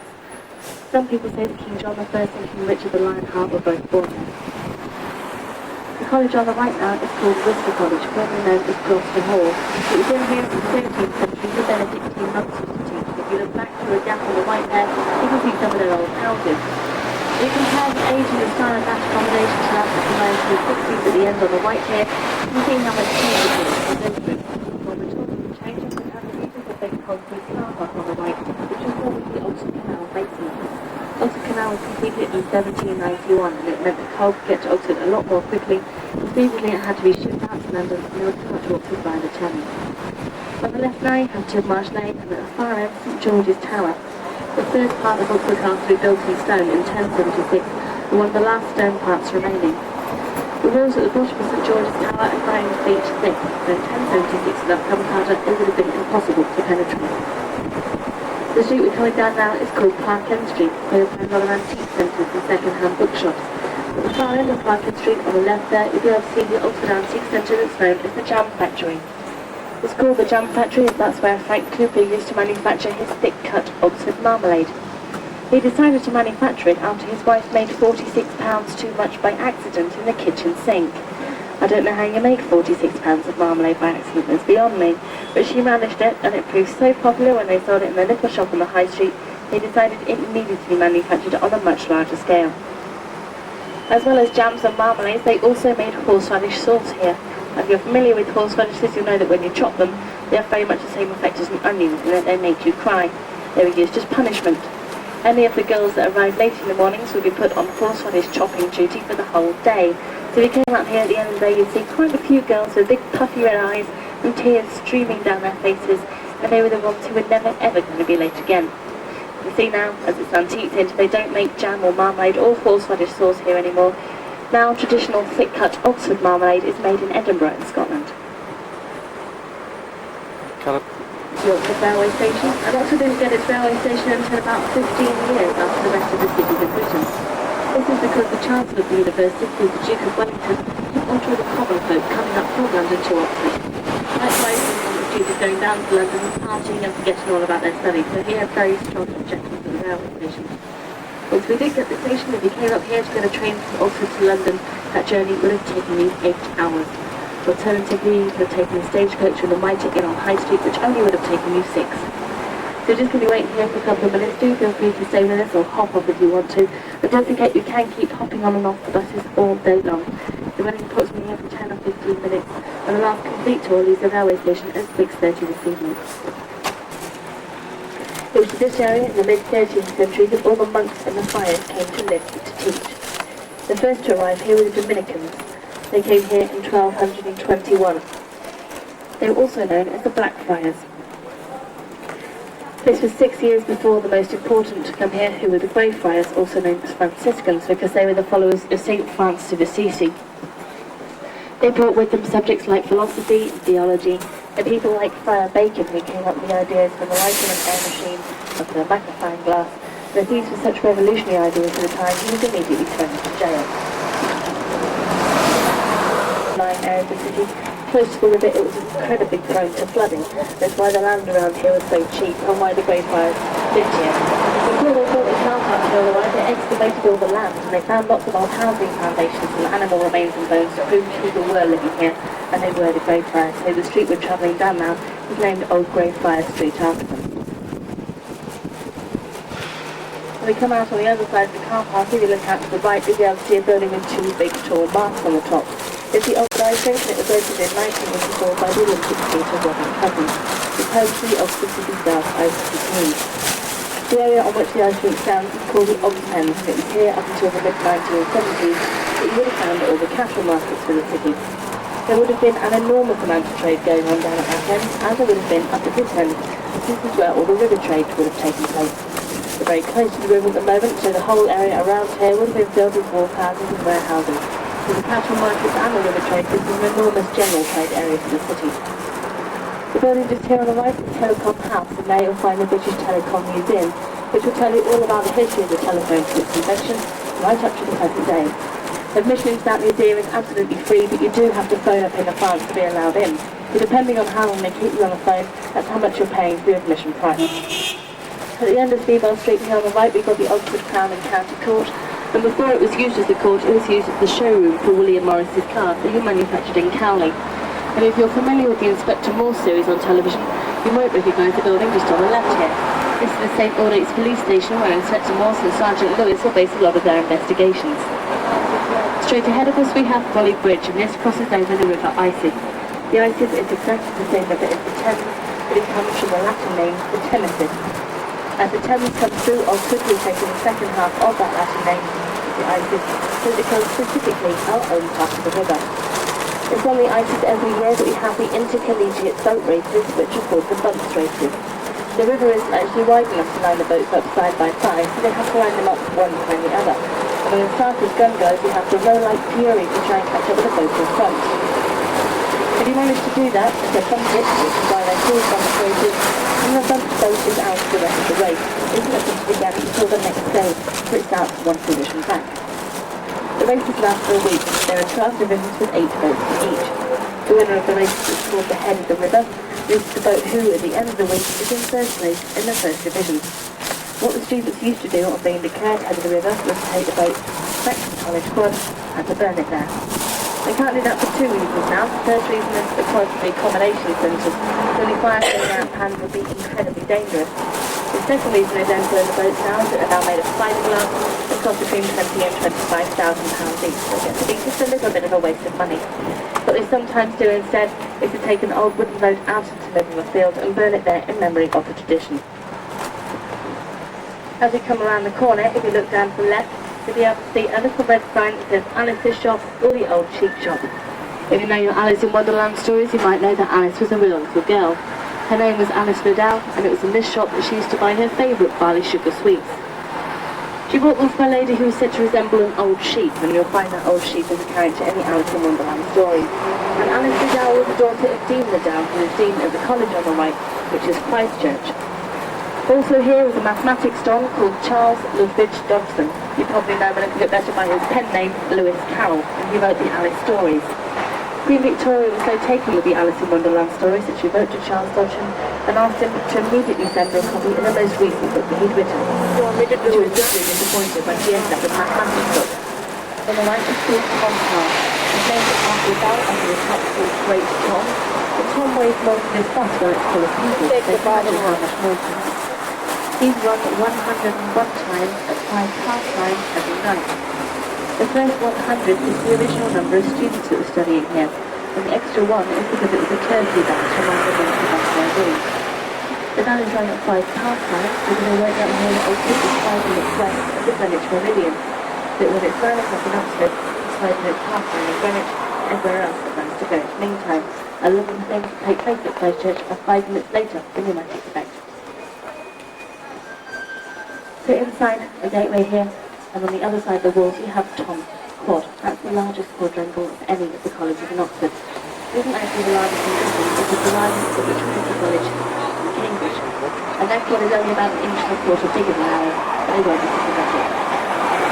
Christchurch and Richmond Tower was 1545 by Cardinal Wolsey, was founded in Henry VIII.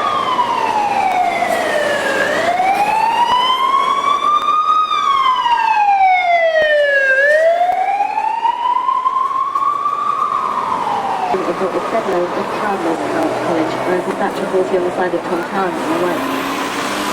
In 1529, Cardinal Wolsey fell out with King Henry VIII as he failed to grant the divorce between Henry and his first wife, Catherine of Aragon. So Henry took over the name of the college and renamed it Henry VIII College in Oxford. It was a bit of a mouthful. So upon its second foundation in 1532, its name was shortened simply to Avis Christi, which means the house of the Church of Christ. That was in memory of the 22 monasteries that originally suppressed in order to build the college. And it's also the reason why it's never known as Christchurch College, formerly as Christ Church, because it's the shortened version of the House of the Church of Christ, and the students here know it simply as the house. We'll be having a look around Christchurch later on today, so you can see what it has on it. You can also look on the building and see little architectural representatives of students are back in their rooms by the right side of time, and if they were they usually all over the city. They were called bulldogs because they're said to be the only dogs in the world which can hold their victims in their mouth without actually suffocating themselves. It gives you an idea of how vicious they could be if they really wanted. The area we're just coming up to, straight ahead of us, is called Carfax, which comes from the French cancer forming in 4 ways and describes the crossroads of Carfax. So across the crossroads on the far side we've got Coal Market Street, that's where all the coal and the grain markets used to be.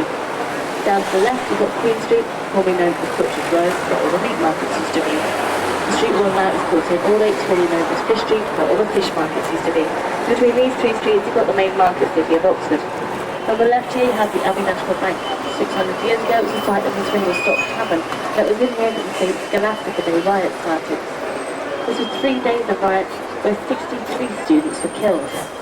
And when we come up onto Carfax, on the left you'll be able to see Carfax Tower, formerly the tower of St Martin's Church. It was in St Martin's Church during the St Scholastic Day riot that all the townsfolk would have gathered. And from the top of the tower though, they would have been throwing down stones and the small rocks at the students below, which caused a lot of injuries and quite a few of the 63 deaths.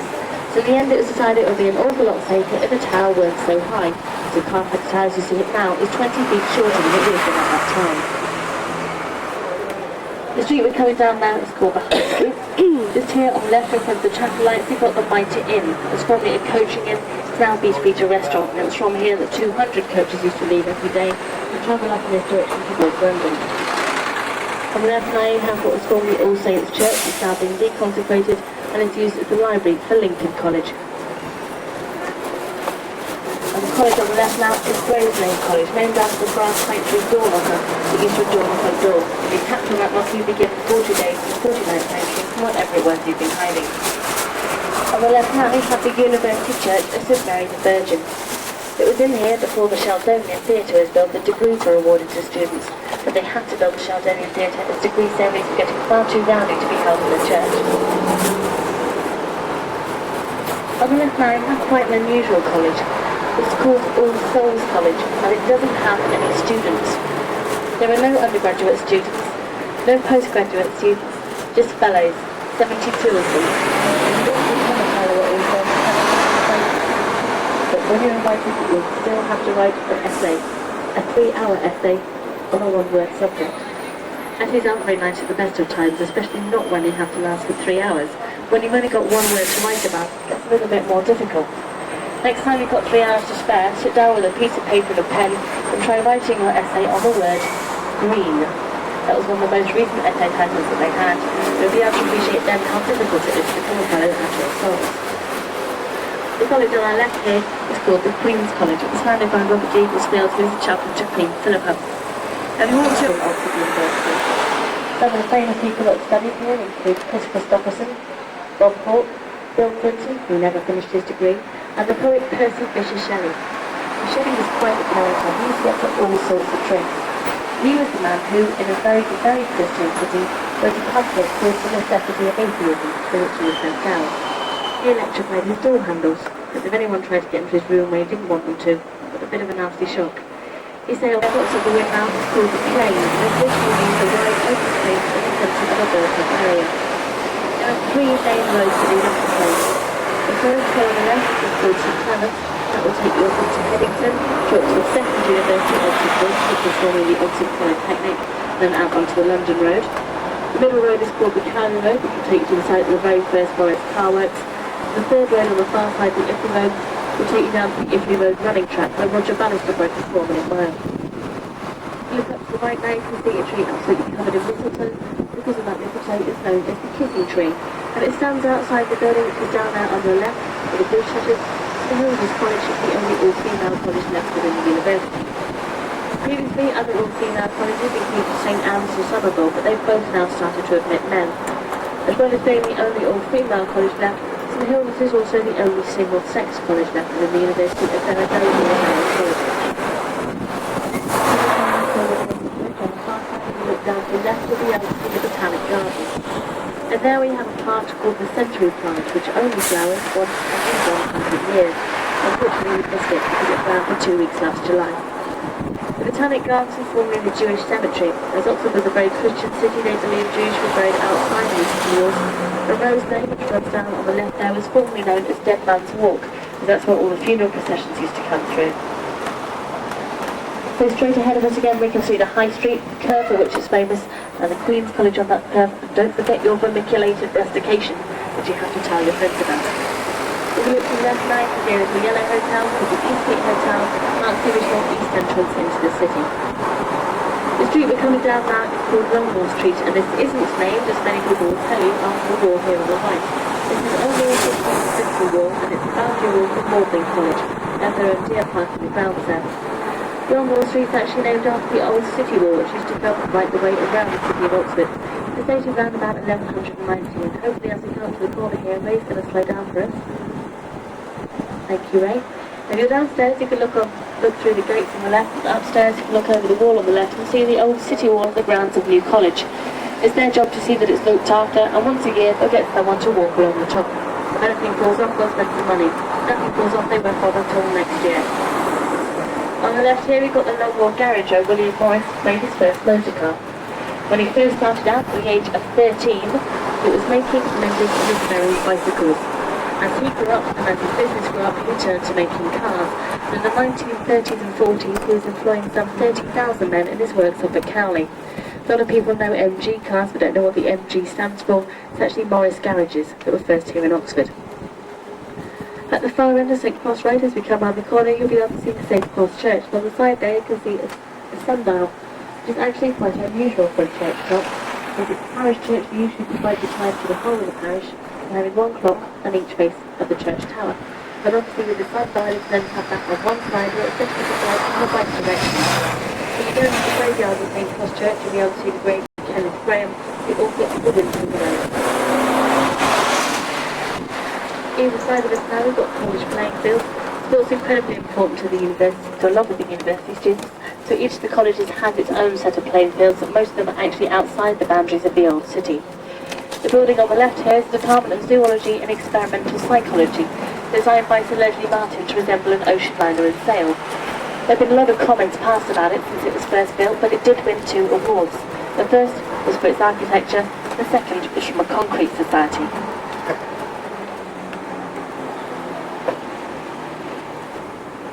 The area we're in now is the University Science area, and the first building on our right there is the Sir William Dunn School of Pathology. It was in there that Howard Florey cultivated penicillin.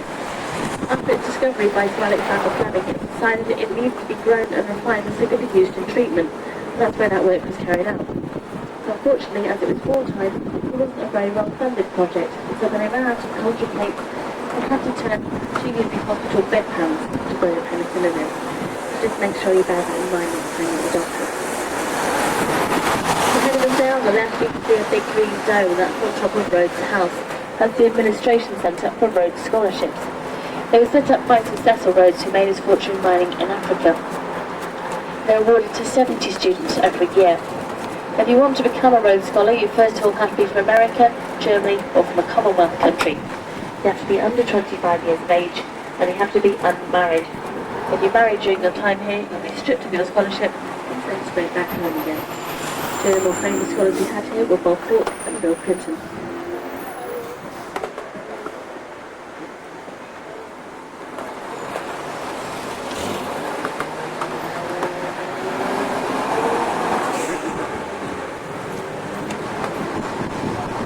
Right, you've got the grounds of St John's College. They've ordered with the grounds of Trinity College. There's a little wall that runs between them, and during the day they allow to the bridge over that wall so it can benefit from both parties. At the bottom of the Trinity College grounds to the right here, you can see 2 big blue gates. Now these gates are said never to be opened again unless magistrates have to be connected with India.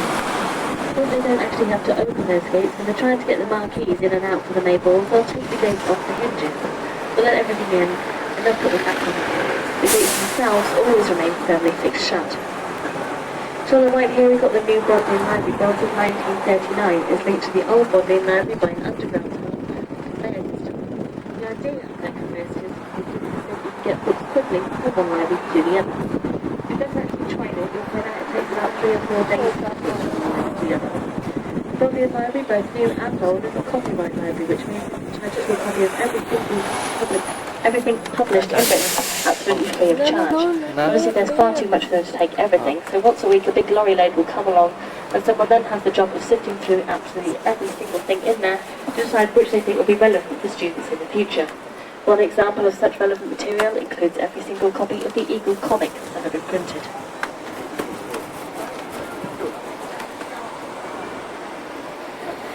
Just on the left there you've got the Sheldonian Theatre designed by Sir Christopher Wren. It was based in the theatre at South in Rome. It isn't actually a circular theatre as many people think, it's D-shaped. On the curve of the D at the moment, this is the back of the theatre, the front of the theatre is on the flat side of the D. There are 3 main university ceremonies that take place in there every year. The first is matriculation, and that's where the students will come along.